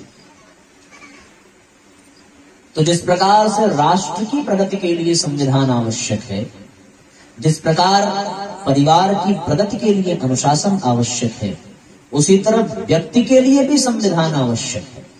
उसका अपना व्यक्तिगत संविधान होना चाहिए, व्यक्तिगत अनुशासन होना चाहिए। यदि वो अपने जीवन में अनुशासन को न धारण करे तो फिर बड़ी गड़बड़ हो जाएगी। फिर वही वाली बात होगी कि ट्रेन अपने पटरी पे चलती है तो अनुशासित है, उतर गई तो अमर्यादित हो जाती है। जीव जब तक अनुशासन में रहता है तो वो कल्याणकारी है, उसकी शक्ति कल्याणकारिणी है। तो जीवन में संविधान का होना बहुत आवश्यक है। सरकार ने जो संविधान बनाए वो तो राष्ट्र के लिए है, राष्ट्र की प्रगति के लिए। पर प्रत्येक व्यक्ति के लिए क्या संविधान होना चाहिए, प्रत्येक प्राणी के लिए क्या संविधान, क्या नियमावली, क्या अनुशासन होना चाहिए, वो भी हमें जानना आवश्यक है। क्योंकि व्यक्ति के निर्माण से ही परिवार का निर्माण होता है और परिवार के निर्माण से समाज का निर्माण होता है, समाज के निर्माण से राष्ट्र का निर्माण होता है। तो यदि राष्ट्र का निर्माण करना है तो शुरुआत कहां से करनी पड़ेगी? व्यक्ति निर्माण से करनी पड़ेगी। राष्ट्र की सबसे छोटी इकाई व्यक्ति ही है। व्यक्ति से मिलकर परिवार बनता है, परिवारों से मिलकर समाज बनता है और इस समाज से मिलकर के राष्ट्र बनता है। तो जिस प्रकार राष्ट्र के निर्माण और प्रगति के लिए संविधान सरकार ने बनाए, उसी तरह व्यक्ति निर्माण के लिए भी ऋषियों ने एक संविधान दिया है। उस संविधान को परम पूज्य गुरुदेव ने 21वीं सदी का संविधान कहा। हम सब 21वीं सदी में ही है, 20वीं सदी समाप्त हो गई, 21वीं सदी 2099 तक रहेगी। तो इस 21वीं सदी का संविधान क्या है, प्रत्येक व्यक्ति को कैसे रहना चाहिए, यह अनुशासन उसे प्रदान किया। अनुशासन का होना अत्यंत आवश्यक है। किसी नियम को स्वयं स्वीकार कर लेना अनुशासन कहलाता है और किसी नियम को जबरदस्ती थोप देना वो शासन कहलाता है। यहां शासन की बात नहीं है, यहां अनुशासन की बात है। अर्थात जो सूत्र बताए जाए उसे आप स्वेच्छा से स्वीकार कर लीजिए, है ना। आप अगर स्वयं की इच्छा से नमक और मीठा का त्याग करें तो वो व्रत बन जाता है, उपवास बन जाता है, वो अनुशासन है। लेकिन डॉक्टर आपको मना कर देता तब वो अनुशासन नहीं है, तब वो शासन बन जाता है, तब वो मजबूरी बन जाती है, तब वो विवशता बन जाती है। चीजें वही हुई, पर आप अपनी इच्छा से करते तो आपका मन प्रसन्न होता, आपका मनोबल बढ़ता, आपका संकल्प बढ़ता, आपका आत्मबल बढ़ता। पर वही डॉक्टर ने मना कर दिया, तो अब जो मन आपका उपवास से प्रसन्न था वही मन अब दुखी हो जाएगा, मनोबल टूट जाएगा कि हम तो बीमार पड़ गए, हमको शुगर हो गया, हम मीठा खा ही नहीं सकते, अब हम कहीं नहीं जाएंगे, अब हम किसी के यहाँ नहीं पाएंगे। बस आदमी दुखी होते होते एक दिन सूख जाता है। हमें तो लगता है साहब शुगर से वो नहीं सूखता, मीठा नहीं मिल रहा है इस कष्ट से बेचारा सूख जाता है। तो खुद बातचीत न करो जरा भैया, शांति, इधर खेलना खिलाना है तो आप पीछे चले जाइए। तो मैं निवेदन ये कर रहा था कि खुद से पाल लिया तो वो अनुशासन है, और जबरदस्ती कोई बांध दे तो वो शासन बन जाता है ना। आदमी लव मैरिज करता है, खुद से लेकर के अपनी पत्नी को आवे, और माँ बाप जबरदस्ती करा दें, दोनों में बड़ा अंतर है। जबरदस्ती कराया मतलब शासन, खुद से लेके आए तो अनुशासन, खुद से किया तो लव मैरिज, और जबरदस्ती कराया तो अरेंज मैरिज। फिर कोई समस्या हुई तो माँ बाप जिम्मेदार, खुद से किया तब कौन जिम्मेदार, तब तो बेचारा खुद ही। तो इसलिए जीवन में शासन नहीं होना चाहिए, अनुशासन होना चाहिए। आप यहाँ खुद से बैठे हो, आपको अच्छा लग रहा है, और आप आते कोई मार के बिठा देता तब कैसा लगता। मार के बिठाया वो शासन है, खुद ही आकर के आप बैठे तो आपका ये अनुशासन है। आप चाहते तो वहां बैठ जाते, आप चाहते तो इस पे आके बैठ जाते। अब बैठने के बाद क्या होता है ये तो बाद में देखा जाता, पर यहाँ आके बैठते तो हो सकता है कुछ शासन लगता, लेकिन आप इच्छा अनुसार वहीं बैठे जहां आपको बैठना था, तो ये अनुशासन है। तो जीवन में अनुशासन को स्वयं से स्वीकार कर लेना चाहिए, तो वो कष्ट नहीं आनंद देता है। और जब वही चीज कोई जबरदस्ती करावे तो अब तक जिसमें आनंद मिलना था वो अब कष्ट का कारण बन जाता है। ठीक है, इतनी सी बात है। तो परम पूज्य गुरुदेव ने जो संकल्प सूत्र बताए उसे यदि हम खुद से स्वीकार कर लें तो वो हमारे लिए तपस्या बन जाएगी, हमारे लिए उपवास बन जाएगा, हमारे लिए अनुशासन बन जाएगा, और हमारा जीवन नियंत्रित हो जाएगा, मर्यादित हो जाएगा। पर यदि जबरदस्ती कोई करे तो फिर वो शासन बन जाता है, तो वो कष्ट का कारण बन जाता है। 18 सत्संकल्प सूत्र दिए। कहते हैं कि साहब हिमालय में विद्यमान समस्त ऋषि सत्ताओं ने विचार करके, गोष्ठी करके इन 18 सत्संकल्प सूत्रों को गीता के 18 अध्याय से निकाल करके 18 सूत्र प्रदान किए। अब ये आने वाले 2 दिनों में और फिर आज मिलाकर जितने सूत्रों की चर्चा हो पाई तो ठीक, और जो बच गया फिर अगली बार कभी आएंगे तो उसमें करेंगे। इस बहाने हमारी ये भी दावेदारी हो जाती है कि हम अगली बार छोड़ने वाले नहीं। तो पहला सूत्र जिसकी चर्चा मैं आपसे करूं, पहला सूत्र गुरुजी ने दिया, हम ईश्वर को सर्वव्यापी न्यायकारी मानकर उसके अनुशासन को अपने जीवन में उतारेंगे। अनुशासन की बात हमने आपसे कर दी कि उसके अनुशासन मतलब भगवान ने जो नियमावली बनाई है मनुष्य के लिए, जो मर्यादा बनाई है, उसे खुद से स्वीकार कर लेना ही अनुशासन है। लेकिन उस अनुशासन को हम कब मानेंगे? उस अनुशासन को तब मानेंगे जब हम ईश्वर को मानेंगे। अब ईश्वर को यदि हम माने ही ना तो उसके अनुशासन को क्या मानेंगे? तो गुरुजी ने कहा कि ईश्वर को सर्वव्यापी न्यायकारी मानकर, एक बड़ा विशेष शब्द इसमें जोड़ दिया उन्होंने, मानकर। वो चाहते तो ये भी लिख देते कि सर्वव्यापी न्यायकारी जानकर, पर जानना कठिन है। जानेगा वही जिसको वो जनाएंगे। रामचरितमानस में क्या लिखा है? सोई जानाई जेहि देहु जनाई, जानत तुम्हारी तुम्हारी होई जाई। सोई जानाई जेहि देहु जनाई, जानत तुम्हारी तुम्हारी होई जाई। सन्मुख होहि जीव मोहि जगहि, सन्मुख होहि जीव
राममानस की चौपाइयों को गाने का बड़ा अलग आनंद है। अच्छा लगा 2-3 दिन पहले आप लोगों ने रामायण का कुछ ऐसा पाठ किया था, जान करके प्रसन्नता हुई। ये करते रहना चाहिए, और फिर ऐसे गा करके करो और फिर वाद्य यंत्रों के साथ, तो फिर तो जैसे लगता है कि भूख प्यास भी मिट गई है, बहुत आनंद आता है। तो कुल मिलाकर के कहने का तात्पर्य यह है कि जानना बड़ा कठिन काम है, क्योंकि जान वही पाता है जिसे वो जनाना चाहते हैं। अगर वो चाह लें तो फिर क्या नहीं हो सकता, पर उन्हें जानना बड़ा कठिन है। यहां तक कि उनके पास उनके साथ रहने वाले भी उनको नहीं जान पाते। क्यों? लक्ष्मण कहां जान पाए कि माता सीता का जो अग्नि परीक्षा है वो क्या है, प्रभु की लीला कौन जान पाया? वो जनाए तब उनको पता चला। तो उनके जो साक्षात्कार करने वाले हैं योगी यति सिद्ध संत शिव ब्रह्मा आदि भी उनको नहीं जान पाए।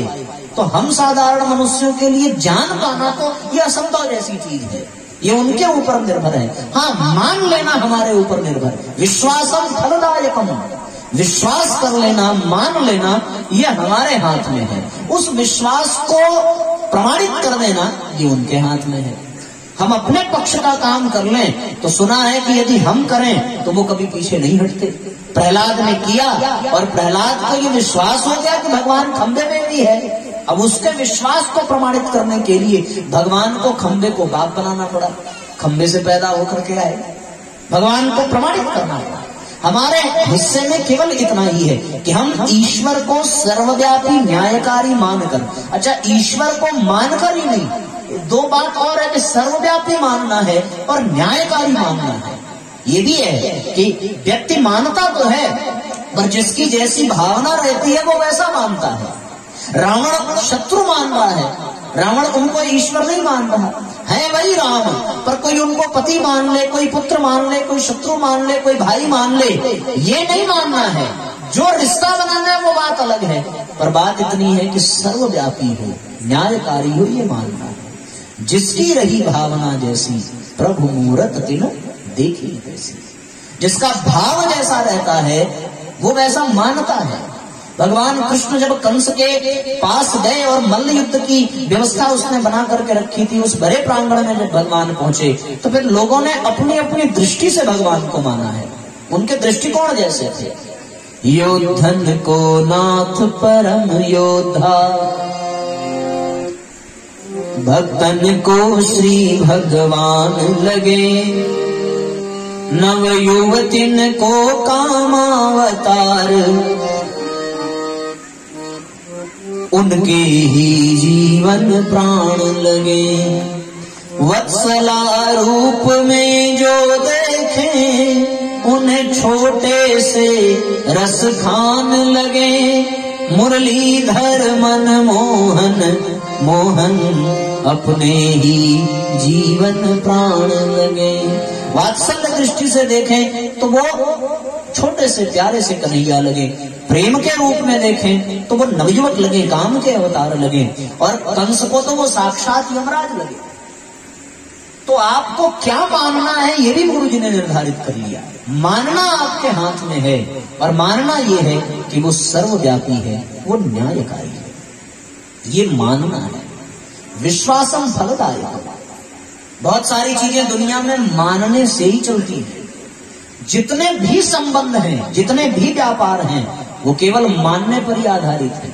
कोई दूसरे घर की लड़की आकर के किसी पुरुष को अपना पति मान ले, बस विवाह हो गया, और वो विवाह कर ले और ना माने तो वो विवाह का कोई मतलब नहीं है।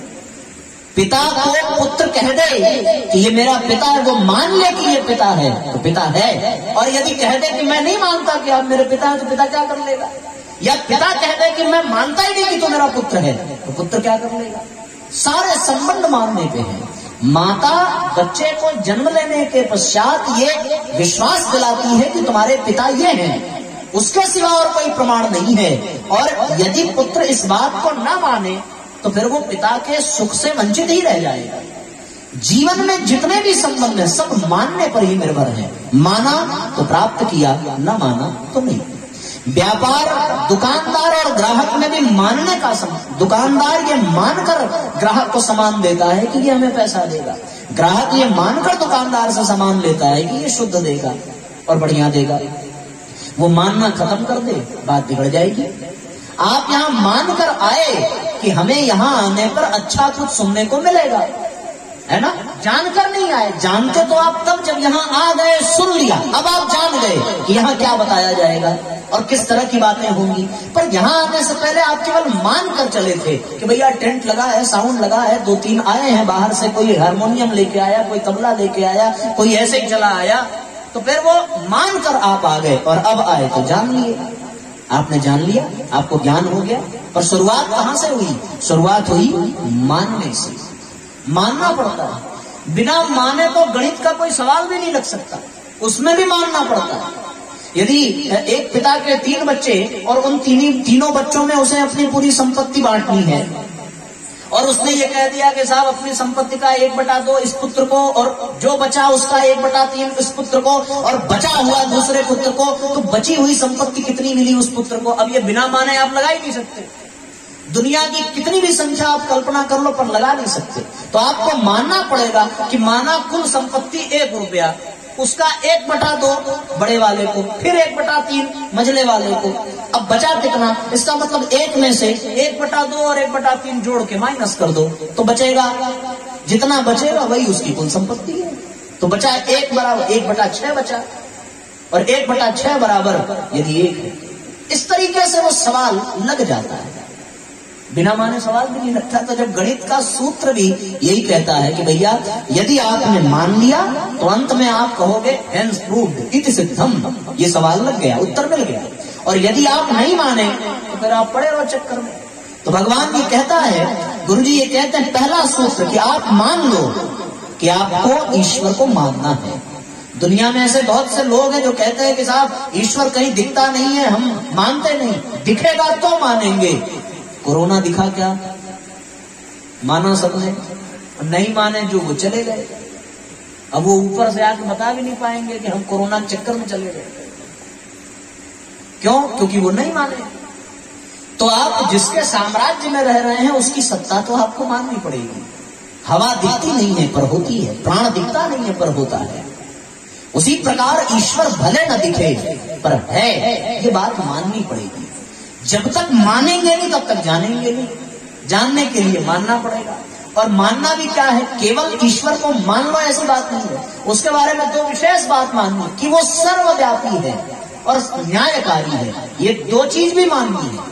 ऐसा नहीं है कि आपने मान लिया कि ईश्वर है तो अब ईश्वर पक्षपाती है, अब उसको लड्डू चढ़ाएंगे कि महाराज आधा किलो लड्डू चढ़ाएंगे यदि बिटिया का विवाह हो गया तो। अब ईश्वर ऐसा नहीं है, ऐसा ईश्वर क्या कोई नहीं होगा। आधा किलो में कौन विवाह करेगा? क्यों भाई? समधी भी आधे किलो में नहीं तैयार होगा, ईश्वर खाक तैयार होगा। तो हम लोग तो भगवान के साथ व्यापार करने लगे। माना भी तो उसको अपना गुलाम ही माना कि प्रभु इतना आप हमारे लिए कर दो तो बदले में हमारे पास भी लोग आते हैं कि महाराज ये काम हमारा हो जाता तो आपकी बड़ी अच्छी वाली कथा कराते। हम कहा हमारी कथा तो हमारे मरने के बाद होगी, अभी तो हम भगवान की कथा कर रहे हैं, तो आप हमारी कथा क्या कराओगे? आपका ये काम हो या ना हो उससे हमें मतलब नहीं है।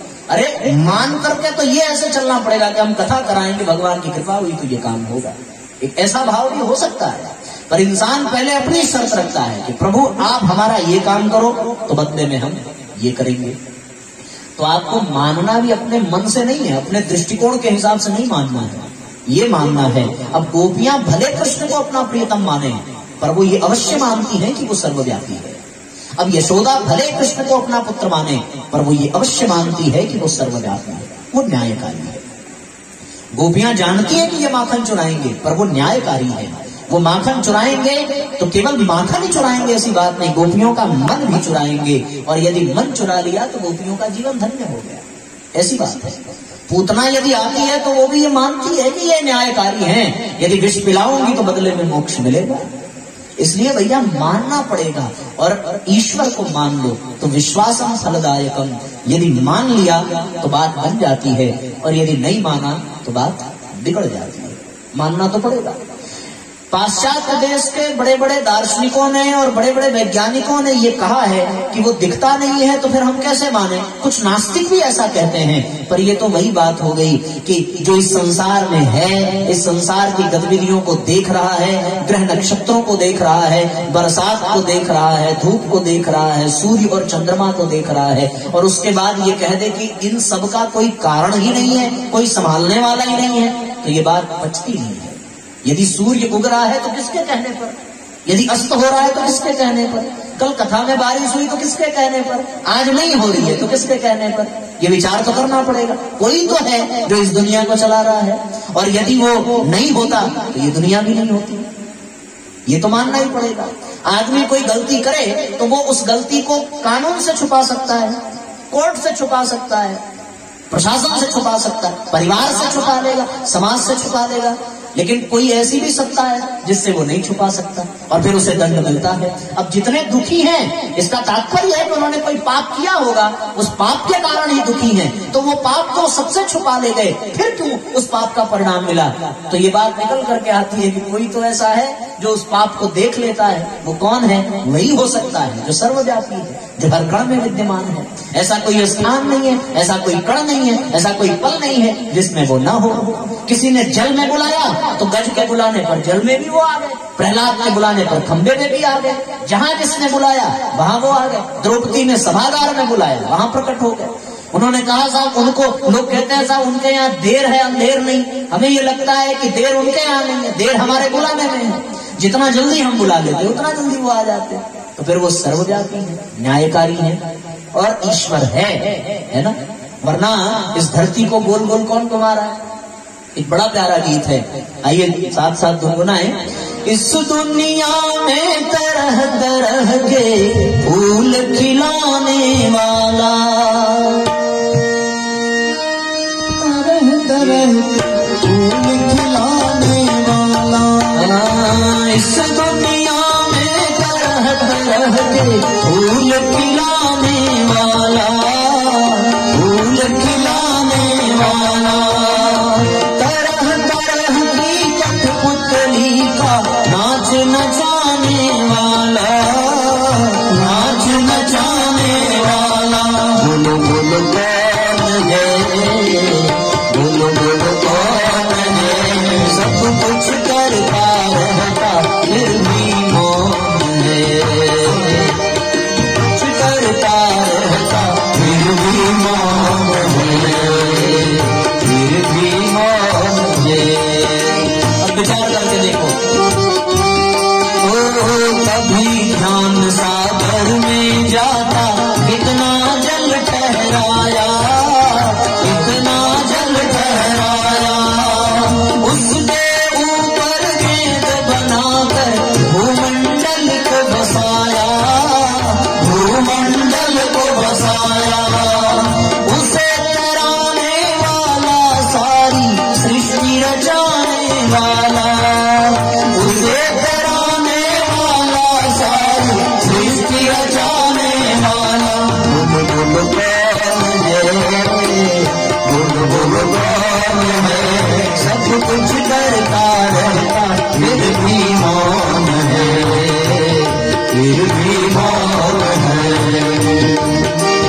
नील गगन में चकमक चकमक चमके चांद सितारे, चमके चांद सितारे, चमके चांद सितारे, बिना सड़क के दौड़ा जाता सूरज का रथ प्यारे, सूरज का रथ प्यारे, उसे भगाने वाला, सारे नियम बनाने वाला, उसे भगाने वाला, सारे नियम बनाने वाला। बोलो बोलो कौन है, बोलो बोलो कौन है, सब कुछ करता रहता फिर भी मौन है, सब कुछ करता रहता फिर भी मौन है। कदम रुके तो भी टकराई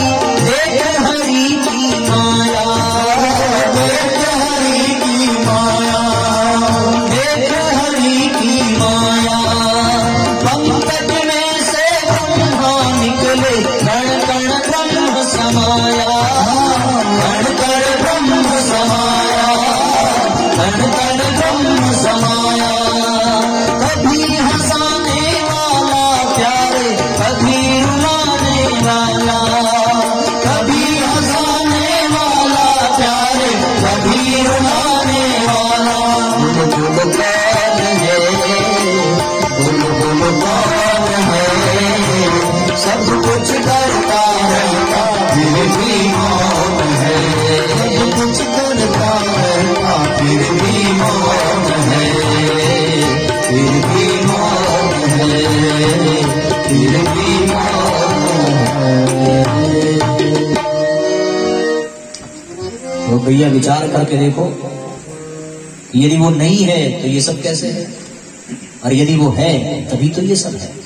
भागवत ये कहती है कि जब कुछ भी नहीं था तो भी वो था, जो कुछ भी है वही है, और जब कुछ भी नहीं रहेगा तो भी वो रहेगा। परमात्मा है। एक शिष्य संत के पास गया, बोले प्रभु हमने आज तक खुदा की खुदाई नहीं देखी, हमें ये देखना है। तो संत बोले कल सवेरे आ जाना। ले गए संत एक वन में नदी के पास, बोले देखो खुदा की खुदाई। उसने कहा इसमें क्या खुदा की खुदाई? तो संत ने कहा तेरे बाप ने खुदाई, इतनी बड़ी नदी कौन खुदाएगा, यही है खुदा की खुदाई, तभी तो ये नदी बनी। बिना परमात्मा के, है ना, हम कहीं गुजर जाएं तो यदि कोई अच्छा मकान देखते हैं तो कहते हैं अरे साहब ये तो सेठ का मकान है, ये फलाने का अस्पताल है, फलाने की बिल्डिंग है। पर आप जब वन में जाइए तब तो पर्वत दिखेगा, पर्वत किसने बनाया? भगवान ने बनाया। नदी किसने बनाई? भगवान ने बनाई। वृक्ष किसने बनाए? भगवान ने बनाए। जिसके द्वारा की गई रचना हम देखते हैं उसे याद करते हैं। इसीलिए लोग भगवान को पाने के लिए वन में जाया करते थे, क्योंकि वहां केवल और केवल भगवान की ही बनाई हुई चीज है। वहां सड़क नहीं है, वहां कोई महल नहीं है। यदि ये सब होता तो किसी मनुष्य ने बनाई होती। मनुष्य का जो बनाया वो छोड़ करके वो वहां जाते हैं जहां केवल भगवान की बनाई है। तो सब कुछ भगवान का बनाया तो भगवान याद आता है, इसीलिए वन में जाते हैं।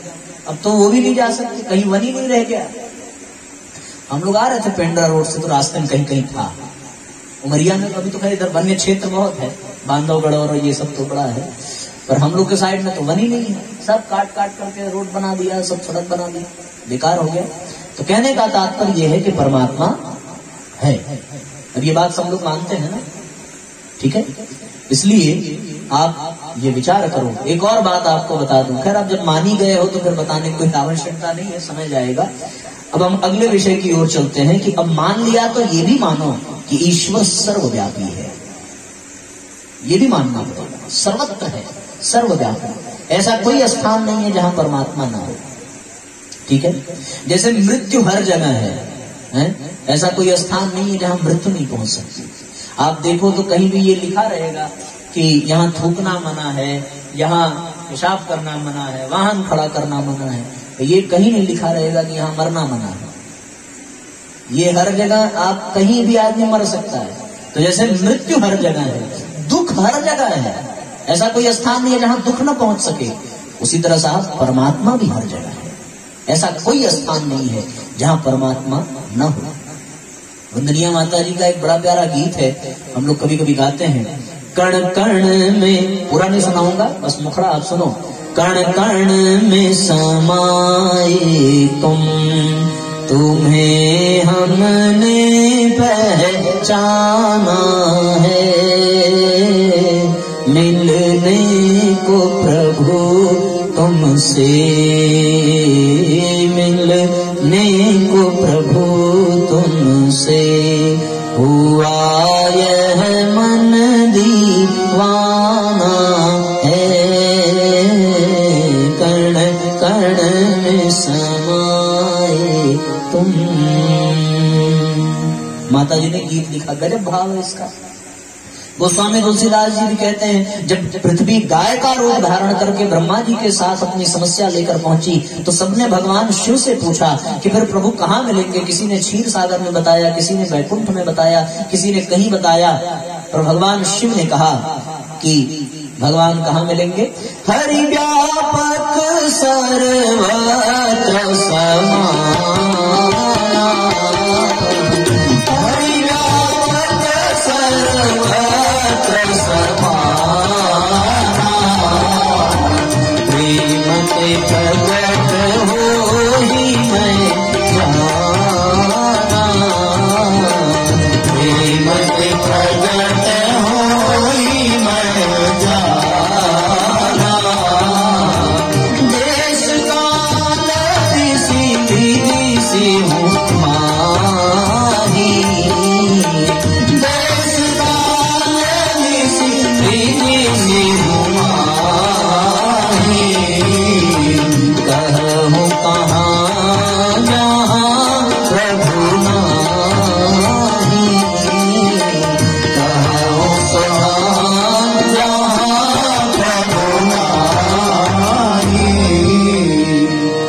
भगवान हर जगह है। भगवान जैसे माखन दूध में है पर उसको प्रकट करने के लिए मथना पड़ता है, उसी तरह परमात्मा हर कण में है, उसे प्रकट करने के लिए प्रेम से ही उसे प्राप्त किया जा सकता है। वरना तो साहब वो सामने हो हम उसे नहीं पहचान पाएंगे, नहीं प्राप्त कर पाएंगे। प्रेम ही परमात्मा को प्रकट करता है। जहाँ ईर्ष्या हो, द्वेष हो, वहां परमात्मा होते हुए भी नहीं है, होते हुए भी, क्योंकि अगर वो ना होता तो ईर्ष्या द्वेष भी ना होता। ये मनोविकार कब है? जब मन है। मन भी परमात्मा के, गीता में भगवान ने कहा है कि समस्त इंद्रियों में मैं ही मन हूं। ईश्वर सर्वभूतानां हृदय से तिष्ठति अर्जुन। हे अर्जुन, ईश्वर सबके हृदय में विद्यमान है, मैं सर्वत्र हूं।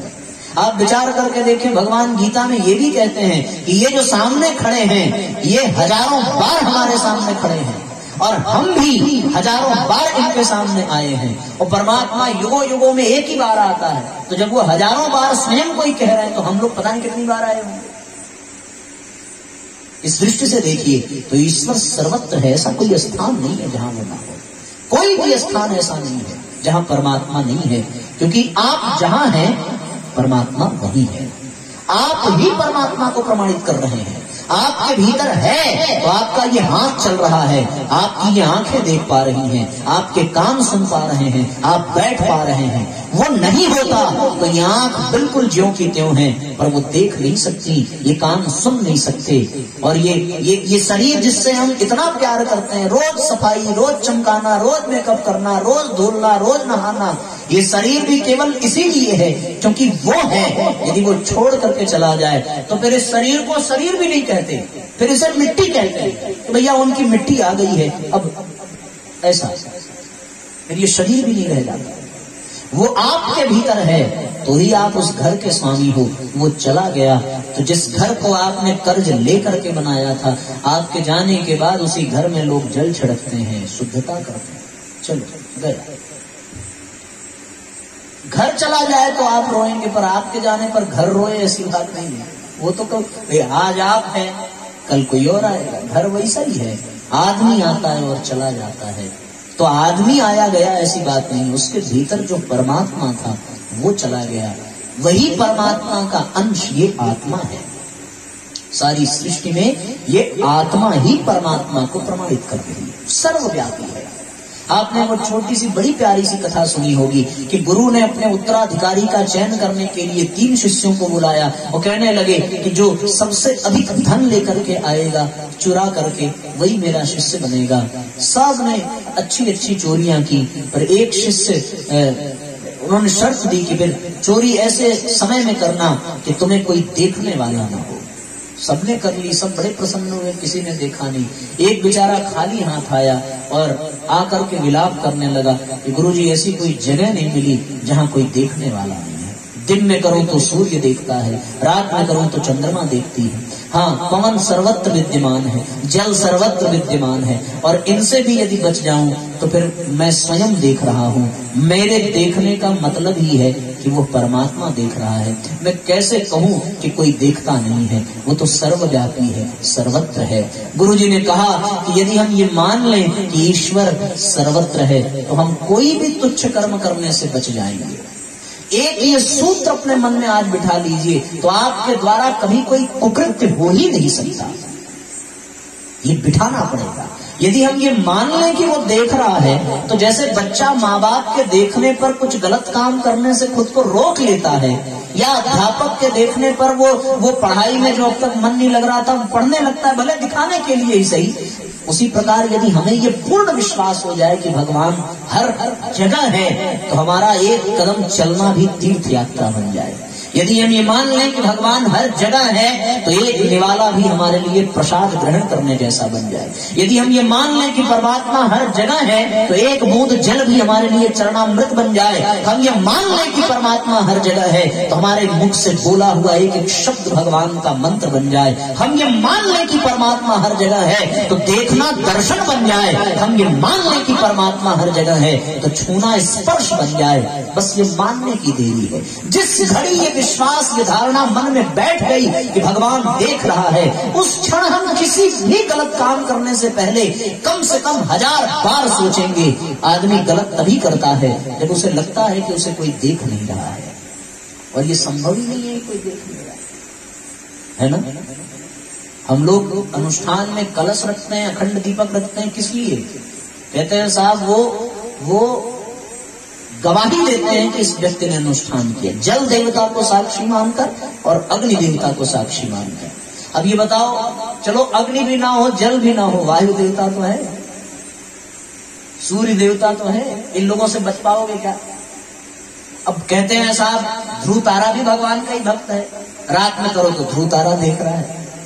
अब कहां बच पाए, कैसे बच पाए? हमारे द्वारा किया हुआ दुनिया में कोई देखे या न देखे, वो सर्वव्यापी है।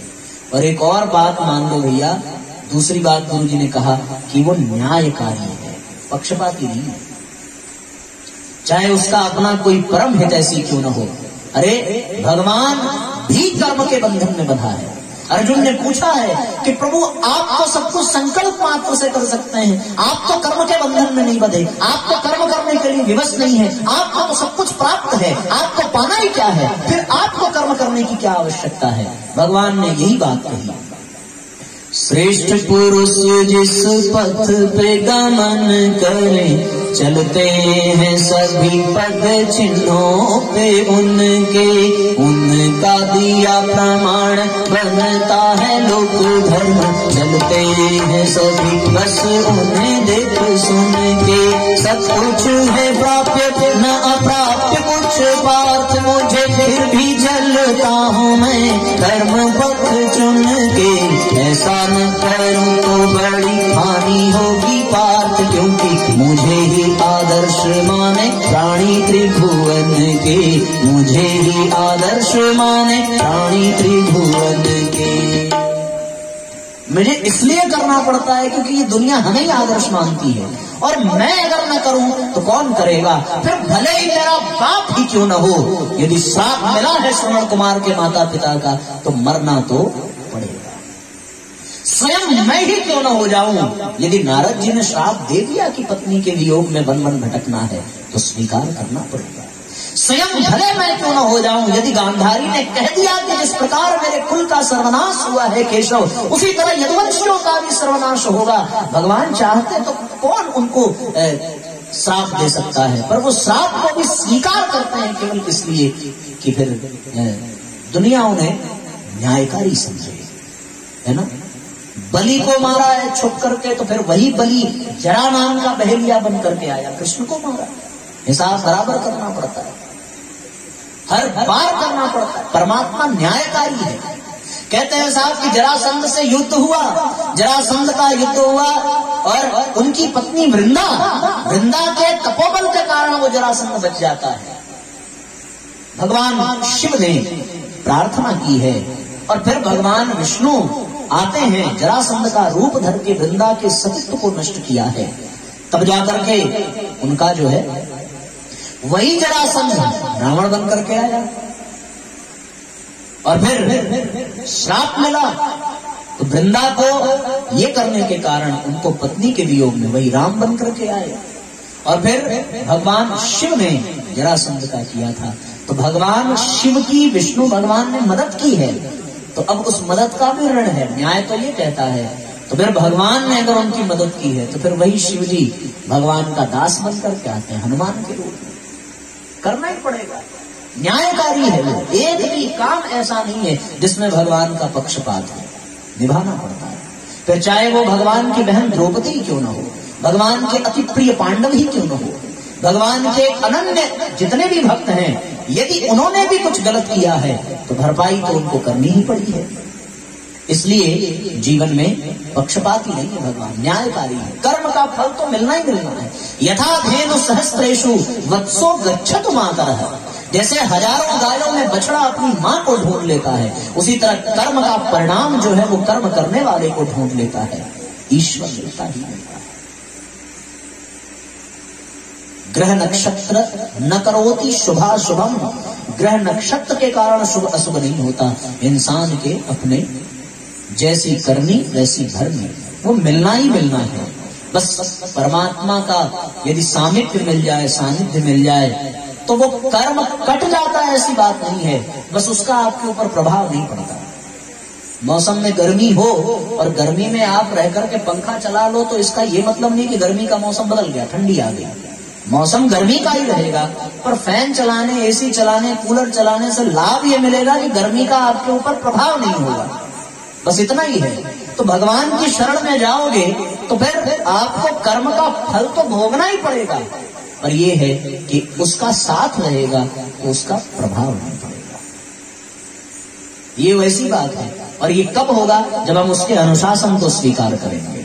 खुद से नमक मीठा छोड़ दें तो व्रत है, और डॉक्टर छोड़ा है तो समस्या है। पर आदमी दुबला होता चला जाएगा। एक बार कोई गलती से कह दे भैया तुमको शुगर हो गया, और वो मान ले, सूखता चला जाएगा। एक वैज्ञानिकों ने, एक आदमी को फांसी हो गई, तो वैज्ञानिकों ने सोचा कि मनुष्य के इमोशनल पावर को चेक किया जाए। अब तो इसे मरना ही है, तो उसके आंख में काली पट्टी बांधी गई, और पट्टी बांधने से पहले उसे ऐसे कमरे में पहुंचाया गया जहां पे एक बहुत बड़ा विषैला सांप पहले से ही विद्यमान था। वो फुफकार रहा था। उसे ये कह दिया गया कि तुम्हें जो फांसी से मरना है, हम लोगों ने थोड़ा ट्रैक चेंज कर दिया है, अब तुम्हें मरने का अलग फ्लेवर चेक कराएंगे। तुम्हें फांसी से नहीं, तुम्हें सांप के काटने से मारा जाएगा। ऐसा माहौल, ऐसा वातावरण बनाया गया कि उसको ये विश्वास हो गया कि ये जो सांप इस कमरे में है वो काटेगा। उसके आंख पर काली पट्टी बांधी गई, कुर्सी पर बिठाया गया, बांध दिया गया। 10 मिनट के बाद खूब पहले सांप को फुफकारा गया, ये वो किया गया। उसके बाद सांप को हटाया गया। वैज्ञानिक ने उसके पास जाकर के, जैसे सांप के फन का प्रभाव होता है, चोट लगती, उसी तरह सुई की कील घुसा दी और जोर से चिल्लाया, सांप काट लिया, सांप काट लिया, सांप काट। सांप ने काटा नहीं, और उसकी धारणा बन गई कि सांप ने काटा। आधे घंटे में मर गया, झाग आने लगा मुंह से। व्यक्ति जो धारणा बना लेता है वैसा वो हो जाता। जो जैसा सोचता है वैसा ही करता है, वैसा ही मर जाता है। वैज्ञानिकों को ये लगा कि सांप तो काटा नहीं, फिर भी ये मर गया। तो ये केवल मन की धारणा है। भगवान का हमने यदि अनुशासन स्वीकार कर लिया तो बात बन जाती है। वो एक सूत्र आप लेकर के जाइए कि परमात्मा के अनुशासन को स्वीकार करना है, और 2 बातें स्वीकार करनी है। पहला कि वो सर्वव्यापी है, और दूसरा कि वो न्यायकारी है। गलत करने पर गलत ही परिणाम होगा, दुनिया की कोई ताकत आप लगा लो, और सही करने पर सही ही परिणाम। परमात्मा भी यदि गलत करे तो परमात्मा को भी भोगना पड़ता है इस दुनिया में आकर के, है ना। कभी कभी तो भगवान गलती करने से पहले ही सजा ले लेते हैं। कृष्ण भगवान आए तो डायरेक्ट जेल में ही आए। किसी ने पूछा कि प्रभु इस बार जेल में कैसे? बोले आगे चल के चोरी करनी है। तो बोले चोरी करते तब सजा? बोले उस समय टाइम नहीं मिलेगा, हम पहले सजा ही ले लेते हैं, उसके बाद चोरी करेंगे। तो प्रभु इतना न्यायकारी है, इतना भोला वाला, गलती बाद में सजा पहले। भैया जितना मारना है मार लो, हम ये गलती करेंगे, ऐसा। तो इस तरीके से आप ये स्पष्ट जान लीजिए कि परमात्मा सर्वव्यापी है, न्यायकारी है, और उसके अनुशासन को हमें अपने जीवन में धारण करना। बस ये पहला सूत्र आज का, यही आपके लिए प्रसाद है। अब आप इसके लिए करेंगे क्या, ये आपको मैं 5 मिनट में बता दूं, फिर हम लोग आरती करेंगे, है ना। समय क्या अभी कितने बजे तक चल सकते हैं आप लोगों को? कब तक बैठने में कोई दिक्कत नहीं होगी? 7 बज रहा है, 8 बजे तक। हाँ, महिलाओं से पूछो, आप लोगों को क्या घर जाओगे बना बनाया मिलेगा? है हमारा भोजन जिनको बनाना है वो भी यहीं बैठी हैं, तो हम अगर उनको 8 बजे छोड़ेंगे तो हमें कब मिलेगा, ये भी सोचना है। तो फिलहाल आप ये बताइए, आपको माताओं कितने बजे तक दिक्कत नहीं होगी? 7:30? अच्छा, चलिए ठीक है, कोई बात नहीं है। आइए फिर परमात्मा को स्मरण करते हुए हम सभी उनके अनुशासन और उनके न्याय को स्वीकार करें। तो साथियों, ईश्वर को सर्वव्यापी हम मानने के लिए करें क्या?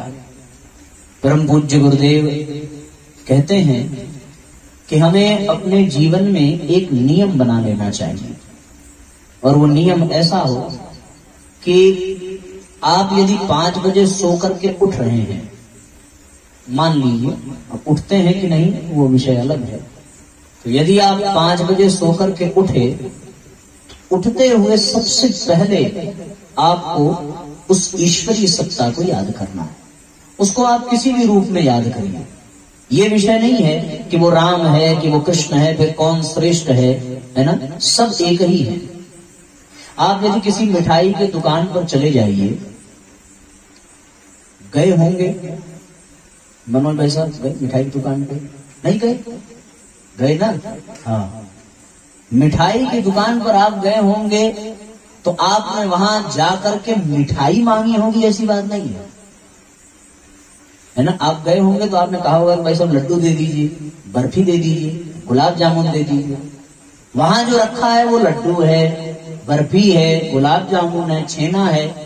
दुकान लड्डू की नहीं है, दुकान गुलाब जामुन की भी नहीं है, दुकान छेने की भी नहीं है। दुकान किसकी है? मिठाई की।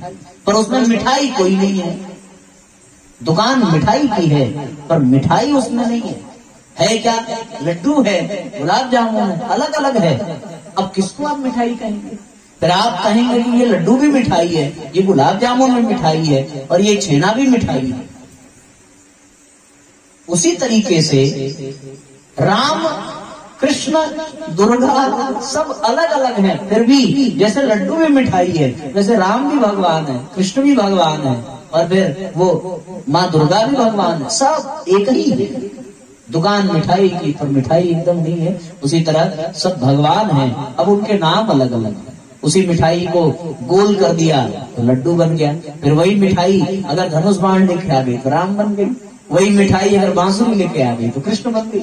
वही मिठाई अगर साड़ी पहन ले तो वो माँ दुर्गा बन गई।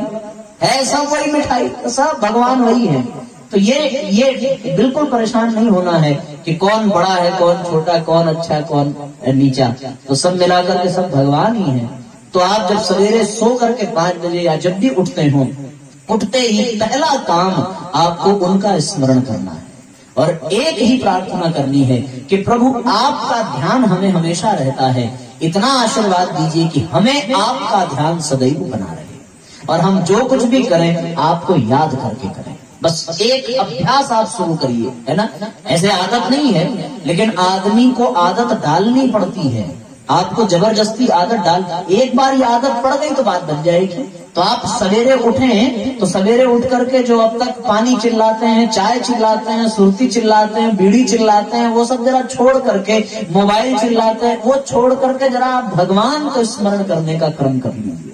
पहला काम ईश्वर को याद करके कि प्रभु आपका स्मरण हमेशा बना है। आने वाला ये जो दिन मिला है ये आपकी कृपा से मिला है, ये नया जन्म मिला है। बस ये भाव करके आप 5 बजे 6 बजे जब भी उठते हो अपने दिन की शुरुआत करिए। अब ये क्रम 1 घंटे बाद फिर हो जाना चाहिए। यदि 5 बजे आपने प्रारंभ किया और 6 बज गया तो 6 बजे उदाहरण के लिए मान लीजिए आप गाय को चारा खिला रहे हैं, तो जैसे ही 6 बजे, आजकल तो घड़ी सबके हाथ में ही होती है, वो अलग बात है कि किसी के पास भी समय नहीं है, पर समय देखने के लिए घड़ी सबके पास होती है। आप उसमें देखेंगे है एक घड़ी तेरे हाथों में, पर नहीं एक घड़ी तेरे हाथों में। घड़ी जरूर होती है पर एक भी घड़ी मनुष्य के हाथ में नहीं है, वो निकलती जा रही है। तो अपने आप 5 से 6 बजेगा ही बजेगा, आप घड़ी पहनो या ना पहनो। जैसे ही 6 बजे वैसे ही आप जहां कहीं भी हैं फिर खड़े हो जाइए या बैठ जाइए या जैसे भी एक पल रुक करके फिर से उस ईश्वर को याद करिए कि प्रभु पिछला घंटा बहुत बढ़िया बीता है, आपको मैं भूल नहीं पाया, फिर से आपको स्मरण कर रहा हूं और अगले 1 घंटे तक फिर आप हमारे चिंतन में रहें। बस ये अभ्यास फिर 6 से 7 बजेगा, 7 से 8 बजेगा, 9 बजेगा, पूरा दिन बीत जाएगा। हर 1 घंटे पर आपने आज ईश्वर को याद किया और रात को जब बिस्तर पे सोने जाइए तो फिर उसको याद करिए कि प्रभु आज का जीवन समाप्त हुआ, अब मैं आपकी शरण में आया हूँ, जो गलती हुई माफ करिए, जो अच्छा हुआ आशीर्वाद दीजिए। बस यही कह करके आप सो जाइए।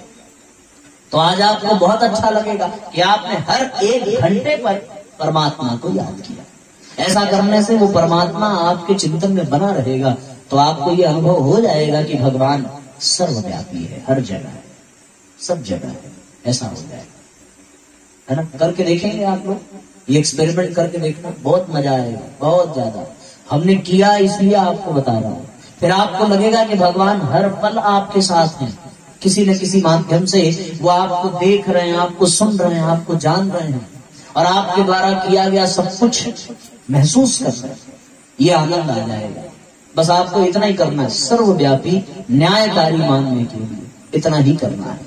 और फिर अनुशासन की बात आती है तो बस कुछ भी आप करने जाइए तो परमात्मा को पसंद है या नहीं है इसका विचार करके करिए।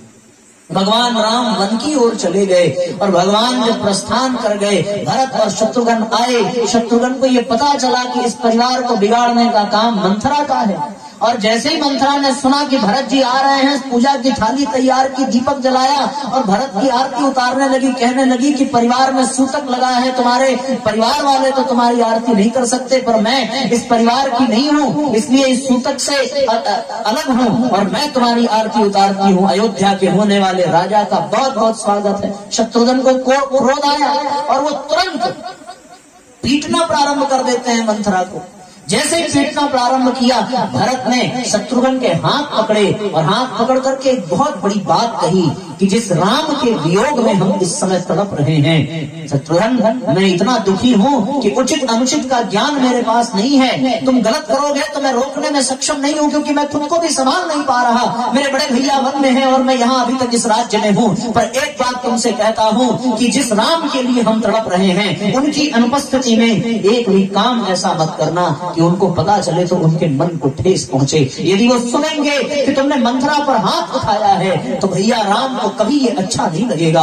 यदि राम की अनुपस्थिति में राम को अप्रिय लगने वाला काम न किया जाए, यही राम का अनुशासन है। उनके सामने रहने पर तो हर आदमी ठीक है, पर जब वो नहीं है तब भी हम उनके अनुशासन को पाले, यही राम की भक्ति है। और ये भरत जी ने सिखाया है कि उन्होंने कैकेयी को अपशब्द तक कहे हैं, लेकिन त्याग भी दिया कि तुमने मुझे मेरे राम से अलग कर दिया, तुम मेरी मां नहीं हो सकती। जो भी कहा, पर भाव इतना था कि राम से अलग करने के बावजूद भी राम की अनुपस्थिति में कोई ऐसा कर्म न हो जाए कि पता चलने पर राम को ठेस पहुंचे। ये भाव है, यही भगवान का अनुशासन है कि यदि भगवान आपके पास हैं तो भी और नहीं है तो भी आप इतना करिए कि कोई ऐसा काम न हो, कोई ऐसा मन में चिंतन ना आए जिससे राम को कष्ट हो, कृष्ण को कष्ट हो। तो आप कुछ भी करने जाइए तो एक बार अपने अंतरात्मा से पूछिए, क्योंकि भगवान तो यही है। किसी और के लिए होगा क्षीर सागर में जो जा सकते होंगे, उनके लिए होगा वैकुंठ में जो जा सकते होंगे। हमने तो न क्षीर सागर देखा न वैकुंठ देखा, हमने खुद को देखा तो पाया कि परमात्मा यही है, इसी से है। तो यही से पूछ लो कि प्रभु ये काम करना है, ये आपको पसंद है या नहीं पसंद है ना। सुरती खानी है, प्रभु ये आपको पसंद है या नहीं है। अगर पसंद हो तो खाऊं, नहीं पसंद हो तो ना खाऊं। ऐसा पूछ के एक बार देखो। और हिम्मत के साथ जो अंदर से आवाज आ जाए, उसको अगर आपने मान लिया तो उसके बाद परमात्मा को आपसे मोहब्बत हो जाएगी, आप भगवान के प्यारे हो जाएंगे। और हमारे यहाँ तो एक शिष्य गया गुरुजी के पास, हमारे जौनपुर के ही हैं, तो वो बीड़ी बहुत पीते थे बाबूजी, बहुत बीड़ी पीते थे। गुरुजी बुलाए, गुरुजी ने कहा कि बेटा आज बीड़ी पीने का मन कर रहा है। तो उन्होंने कहा कि अरे गुरुजी, बीड़ी तो हम जैसे गरीब लोग पीते हैं, आप हमें 2 मिनट का समय दीजिए, मैं आपके लिए सिगरेट ले आता हूँ। और जैसे ही उठ के जाने लगे वैसे गुरुजी ने हाथ पकड़ा, बैठ नीचे, एक काम कर, मुझे सिगरेट नहीं चाहिए, बीड़ी ही चाहिए। बोले बीड़ी चाहिए? बड़ा संकोच करते हुए जेब में हाथ डाल, बीड़ी निकाल। वो निकाला और बीड़ी के 2 पैकेट। बोले माचिस? माचिस भी निकाला और गुरुजी ने हाथ में लिया। गुरुजी ने कहा कि अब ये मुझे दे दिया है, अब आज के बाद इसको हाथ मत लगाना, क्योंकि मैंने ले लिया तेरे से, आज के बाद हाथ। उसके बाद गुरुजी ने बीड़ी और सिगरेट माचिस को डस्टबिन में डाला। उसके बाद से उन्होंने कभी बीड़ी को हाथ में, ऐसा कुछ हो जाए, है ना। आपको यदि शराब पीने का मन है तो पियो, मैं मना नहीं करता, लेकिन इतना हो जाए कि पीने से पहले एक बार अपने आप से पूछ लेना कि ये पीने पे भगवान खुश होगा कि नहीं होगा। बस इतना ही करना है। यदि पूछने के बाद जो आवाज, अगर ये आवाज आ जाए कि पीना है, तो अगर मौत से पियो भैया, कोई दिक्कत नहीं है, कौन मना करता है, किसके बाप की पी रहे हो, अरे अपनी कमाई हम चाहे जो करें। लेकिन ये है कि अगर ये आवाज आ जाए कि ये पीना ठीक नहीं है, तो फिर हिम्मत जुटानी पड़ेगी, यार भगवान को पसंद नहीं है, तब कैसे पिए। एक शिष्य, उसके परिवार वाले बहुत परेशान थे, गुरुजी के पास लेकर के गए कि गुरुजी ये शराब बहुत पीता है। तो शिष्य ने कहा कि गुरुदेव आपके शरण में आए हैं, पर हमसे पूजा पाठ नहीं होगा, और एक बात आप जान लो, ये लोग क्या भले रहे हैं, लेकिन हम आपके शिष्य भी बनने को तैयार है, पर शराब नहीं छोड़ेंगे, अगर मंजूर हो तो बनाओ। तो गुरुजी ने कहा कि कोई बात नहीं बेटा, मैंने कहा ही कब कि तुम शराब पियो। हाँ, एक बात केवल मान लो कि आज के बाद जब भी तुम कुछ खाना कुछ पीना, तो हम तुम्हारे गुरु हैं, तो हमें चढ़ा करके ही खाना। तो बोला कि ठीक है, इसमें कौन सी बड़ी बात है, जहाँ रहेंगे वहीं भाव से चढ़ा देंगे, कोई दिक्कत नहीं है। और शाम को उसका समय हुआ, पहुंचा ठेके पर, बोतल खोली और मिलाया, बढ़िया तैयार किया, और जैसे ही ग्लास उठाई गुरुजी की, वो बात दिमाग में घूम गई कि गुरुजी को चढ़ा करके खाना है, चढ़ा करके पीना है। तो अब चढ़ाने के बारी आई, तो फिर क्या चढ़ाऊं, शराब इतना गिर गया, दुनिया अपने गुरु को अपनी शीश तक काट करके दे देती है, और मैं अपने गुरु को शराब चढ़ाऊं। अब ये प्रश्न उसके दिमाग में ऐसा बैठा, आप विश्वास नहीं करोगे साहब, वो रात भर उस ठेके पर बैठा रह गया, एक घूंट शराब उसके मुंह में उतर न सकी। केवल इस प्रश्न का उत्तर पाना है कि क्या गुरुजी को शराब चढ़ाऊंगा तो गुरुजी को अच्छा लगेगा या नहीं। रात भर रोता रहा, शराब की बोतल हाथ में उठाई, सुबह सूर्योदय हुआ, एक पल भी सो न सका, ग्लास भरी हुई शराब और शराब की बोतल लेकर सीधे गुरुजी के पास पहुंचा, और गुरुजी से कहने लगा कि गुरुदेव, मैं सोच नहीं पाया, समझ नहीं पाया, क्या ये आपको चढ़ा सकता हूँ। जैसे ही गुरुजी ने उसके भाव को देखा, गुरुजी की आंखों में आंसू आ गए, और फिर गुरुदेव ने उसको अपने सीने से लगा लिया, कहने लगे, आज तो तू इस शराब से भी ज्यादा मुझसे प्यार करने लगा है, बेटा एक काम कर, अब ये शराब मुझे दे दे, आज के बाद इस शराब को हाथ मत लगाना, क्योंकि इस शराब ने ही तेरे परिवार को बहुत कष्ट दिया है, तेरे स्वास्थ्य को बिगाड़ दिया है, इसी शराब ने तेरे व्यक्तित्व को खराब कर दिया है, इसी शराब ने तुझे चरित्रहीन बना दिया है। गुरुजी ने शराब की बोतल पकड़ी, उसके ही हाथ से बोतल तोड़वाई, उसके हाथ से शराब तोड़वाया, उसके बाद से उसने कभी शराब को हाथ नहीं लगाया। एक करके प्रयोग देखो, क्या पता बात बन जाए कि कुछ भी करने से पहले, कुछ भी खाने से पहले, कुछ भी पीने से पहले एक बार पूछ लेना भगवान से कि प्रभु ये आपको जमेगा या नहीं जमेगा। अगर जमता है तो फिर आप शौक से लीजिए, भगवान कभी मना नहीं करेगा, पर एक आवाज जरूर आएगी कि ये चाहिए या नहीं चाहिए। जिस दिन आपने उस आवाज को सुन लिया और अपने जीवन में धारण कर लिया, उस दिन आप भगवान के हो जाएंगे। और जिस दिन आप उस आवाज को अनसुना करके आगे बढ़ते चले गए, तो मैं सबसे कहता हूं कि आप भगवान को कभी नहीं पा सकते, भगवान को कभी प्रसन्न नहीं कर सकते, और आपका जीवन फिर नरक में बिलबिलाते हुए कीड़े के समान ही हो जाएगा। जो ईश्वर के अनुशासन को नहीं मानता, उसका जीवन बेकार हो जाता है, और जो ईश्वर के अनुशासन को मानता है, वो झोपड़ी में रहने के बावजूद भी झूठे बैर खिलाने की सामर्थ्य रखता है। जो ईश्वर के अनुशासन को मान लेता है, उस सुदामा के पास उसकी पोटली में एक मुट्ठी चावल भी नहीं रहता, फिर भी वो परमात्मा को तृप्त कर लेता है। इसलिए ईश्वर के अनुशासन को मानने की शक्ति होनी चाहिए। बहुत हिम्मत का काम है, ये साधारण लोग नहीं कर सकते। यह राह नहीं है फूलों की, कांटे ही इस पर मिलते हैं, लेकर के दर्द जमाने का बस हिम्मत वाले चलते हैं। अपनी लड़ाई, अपने आप से लड़ना, अपने कुप्रवृत्तियों से लड़ना, अपनी बुराइयों से लड़ना, और अपने भीतर ईश्वर की इच्छा को मानना, ये सबके बस की बात नहीं है। ये कोई वही कर सकता है जो सूरदास की तरह आंख निकालने की शक्ति रखता हो। ये वही कर सकता है जो एक पल में अपनी पत्नी को छोड़कर तुलसीदास बनना चाहता हो। ये वही कर सकता है जो उंगलियां काटने वाला अंगुलीमाल अपने समस्त दुर्गुणों को त्याग देता हो। ये वही कर सकता है जो वेश्यावृत्ति को छोड़ करके भगवान बुद्ध की शरण में जाने की हिम्मत रख सकती हो। बदले हैं लोग, ऐसा नहीं है। वाल्मीकि को इतना बड़ा डाकू माना जाता था कि उसके पाप के कारण उसके मुख से राम भी न निकला, उल्टा नाम जपत जग जाना, वाल्मीकि भय ब्रह्म समाना। पर एक बार अंतरात्मा ने आवाज दी कि जो तू पाप कर रहा है, उस पाप का फल केवल तुझे ही मिलेगा। और भगवान को ये पाप पसंद नहीं है। उसकी आवाज ने उसे हिलोर करके झकझोर करके रख दिया। उसके भीतर ऐसा झंकार, ऐसा हुंकार पैदा हुआ कि परिणाम ये निकला कि वो राम तो न कह सका, पर मरा मरा कहते कहते राम को प्राप्त करने की शक्ति उस वाल्मीकि को प्राप्त हो गई। तब जब उसके भीतर वो हिम्मत जाग जाए, वो जीवटता जाग जाए, वो शक्ति जाग जाए, ईश्वर के अनुशासन का पालन करना साधारण लोगों की बात नहीं है। पर वो साधारण व्यक्ति जब शुरू करता है तो वो देवता बन जाता है, वो पुरुष महापुरुष बन जाता है, वो परमात्मा बन जाता है। इतनी सी बात आज आप सबके सामने प्रस्तुत करनी थी। और मुझे पूरा विश्वास है कि साथियों, एक बात आप जान लेना कि किसी भी सत्संग का, किसी भी प्रवचन का, किसी भी कार्यक्रम का साफल्य उस कार्यक्रम में उपस्थित होने वाले संख्या पर निर्धारित नहीं होता। संख्या आध्यात्म जगत में मायने नहीं रखती है। आध्यात्म जगत में संख्या का कोई महत्व नहीं है। आध्यात्म जगत में समर्पण का महत्व है। यहाँ पर पूरे पंडाल में केवल एक व्यक्ति बैठा रहे तो भी व्यासपीठ इसी तरह मार्गदर्शन करेगी, और 1000 बैठा रहे तो भी व्यासपीठ इसी तरह मार्गदर्शन करेगी। संख्या का महत्व नहीं है अपने यहाँ। भगवान को भी संख्या से मतलब नहीं है। भगवान केवल भाव देखता है, भगवान केवल सामर्थ्य देखता है, भगवान केवल समर्पण देखता है। तो आप सबके बीच में यदि कोई बैठा हुआ ये मन बना ले कि हमने ईश्वर के अनुशासन को स्वीकार करना है, ये मन बना ले कि आज के बाद कुछ भी करने से पहले भगवान से पूछ के करूंगा, ये मन बना ले कि हर 1 घंटे पर ईश्वर को अभी से इसी क्षण से याद करूंगा, तो फिर आप ये सब जान लेना ये कार्यक्रम सफल हो गया। और इस कार्यक्रम से जितना बड़ा और सामर्थ्यवान और श्रेष्ठ कोई कार्यक्रम हो नहीं सकता।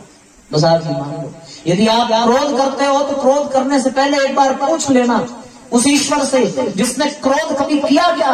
कभी नहीं किया। यदि कोई ऋषि उनके वक्षस्थल पर पैर से प्रहार भी करता है तो दूसरे को भले क्रोध आ जाए, पर वो परमात्मा चरण पकड़कर कहता है, भगवान कहीं चोट तो नहीं लगी, मेरा हृदय बड़ा कठोर है।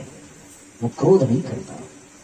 भगवान को क्रोध पसंद नहीं है तो तुम क्रोध करने से पहले एक बार पूछ जरूर लेना, ये सामने वाला गलत कर रहा है, मैं चिल्लाऊं कि ना चिल्लाऊं, मैं क्रोध करूं कि ना करूं। तो चाहे फिर सास सामने हो, चाहे देवरानी हो, चाहे जेठानी हो, चाहे पड़ोसी हो, उसके सामने आप कभी कुछ गलत कर ही नहीं सकते, उसको कोई ठेस पहुंचा ही नहीं सकते। तो फिर बात बन जाती है। इतना ही करना है कि हम कुछ भी करें उससे पूछ करके करें। यही परम पूज्य गुरुदेव का पहला सूत्र है, जिसने अपने भीतर की आवाज सुन ली और उसके अनुसार अपना जीवन बना दिया, बात बन जाती है। आज इसका लाभ हमारे जीवन में हमें खूब मिलता है। हमारा जब ये एक्सीडेंट हुआ, घर वाले, परिवार वाले सबने बहुत कहा कि आपको गवर्नमेंट जॉब की तैयारी करनी चाहिए, नौकरी करो, क्योंकि नौकरी देखकर ही शादी होगी, ये होगा, वो होगा, ये ढपली बजाने से घर नहीं चलेगा। लोगों ने न जाने क्या क्या कहे, पर अंदर की आवाज ने कभी ये स्वीकार न किया कि अब बचे हुए जीवन को गुरुजी के काम में न लगाऊं। उस आवाज को सुना, सबका विरोध करके, तो फिर जो विरोधी थे वो सहयोगी बन गए। और आज वो यही कहते हैं कि अच्छा हुआ भगवान ने आपके साथ ये किया कि आप भगवान के काम में लग गए और हम सबको लाभ मिल रहा है और आनंद हमें भी आ रहा है। तो केवल और केवल ये लाभ तब मिलता है जब आप अपने भीतर की आवाज सुन ले। एक बार व्यक्ति भीतर की आवाज सुन ले तो फिर वो व्यक्ति नहीं रह जाता, फिर वो शक्ति बन जाता है। और जब वो आवाज परमात्मा की सुने तो फिर वो शक्ति में भक्ति जुड़ जाती है, और जब वो भक्ति जुड़ जाए तो फिर वो पूर्णता, वो मुक्ति भी प्राप्त हो जाती है। उसको प्राप्त करने के लिए मानना, यही से प्रारंभ करना है कि हम मान लें कि भैया ईश्वर है, और फिर क्या माने कि वो सर्वव्यापी है, फिर क्या माने कि वो न्यायकारी है, फिर उसके अनुशासन को, बस काम खत्म हो गया। और इसी भावना के साथ आज का ये सत्र भी हम विराम देते हैं। ठीक है। एक आपसे निवेदन ये है कि कार्यक्रम जब हमारा उद्बोधन पूरा हो जाएगा तो हम आपको 10 से 15 मिनट का समय देंगे। यदि आपके मन में कोई प्रश्न हो, कोई भी प्रश्न हो, अध्यात्म से संबंधित, किसी विषय से संबंधित, आप उस प्रश्न को पूछिए, तभी आपको इस कथा में आने का पूर्ण लाभ मिलेगा। क्योंकि क्या है, हमने अभी तक वो परोसा जो हम लेकर आए थे, पर आपको चाहिए क्या, ये हमें तब पता चलेगा जब आप अपने मुख से पूछेंगे। तो यदि आपके मन में, किसी के मन में कोई प्रश्न हो तो आप पूछ सकते हैं। किसी को कुछ पूछना है बताइए भाई, किसी का भी कोई प्रश्न हो, कुछ भी, यदि हो तो हाथ उठाए, और अगर सबके सामने पूछने में संकोच लगे तो कागज पे लिख करके ले आना, ला करके यहाँ रख देना। अभी पिछली कथा में बड़ा अच्छा प्रयोग हुआ। कार्यक्रम के अंत में सबने इतने अच्छे अच्छे प्रश्न पूछे, और छोटे छोटे बच्चों ने, उनके भीतर बड़ी जिज्ञासा रहती है कि ये कैसे होगा, वो कैसे होगा, मन को कैसे संभाले। और फिर एक बेटी ने तो ये पूछा कि बेटियां ही ससुराल क्यों जाती हैं, बेटे क्यों नहीं जाते। अपनी जिज्ञासा, बहुत अच्छे अच्छे प्रश्न पूछे, डेली 4-5 प्रश्न आते थे।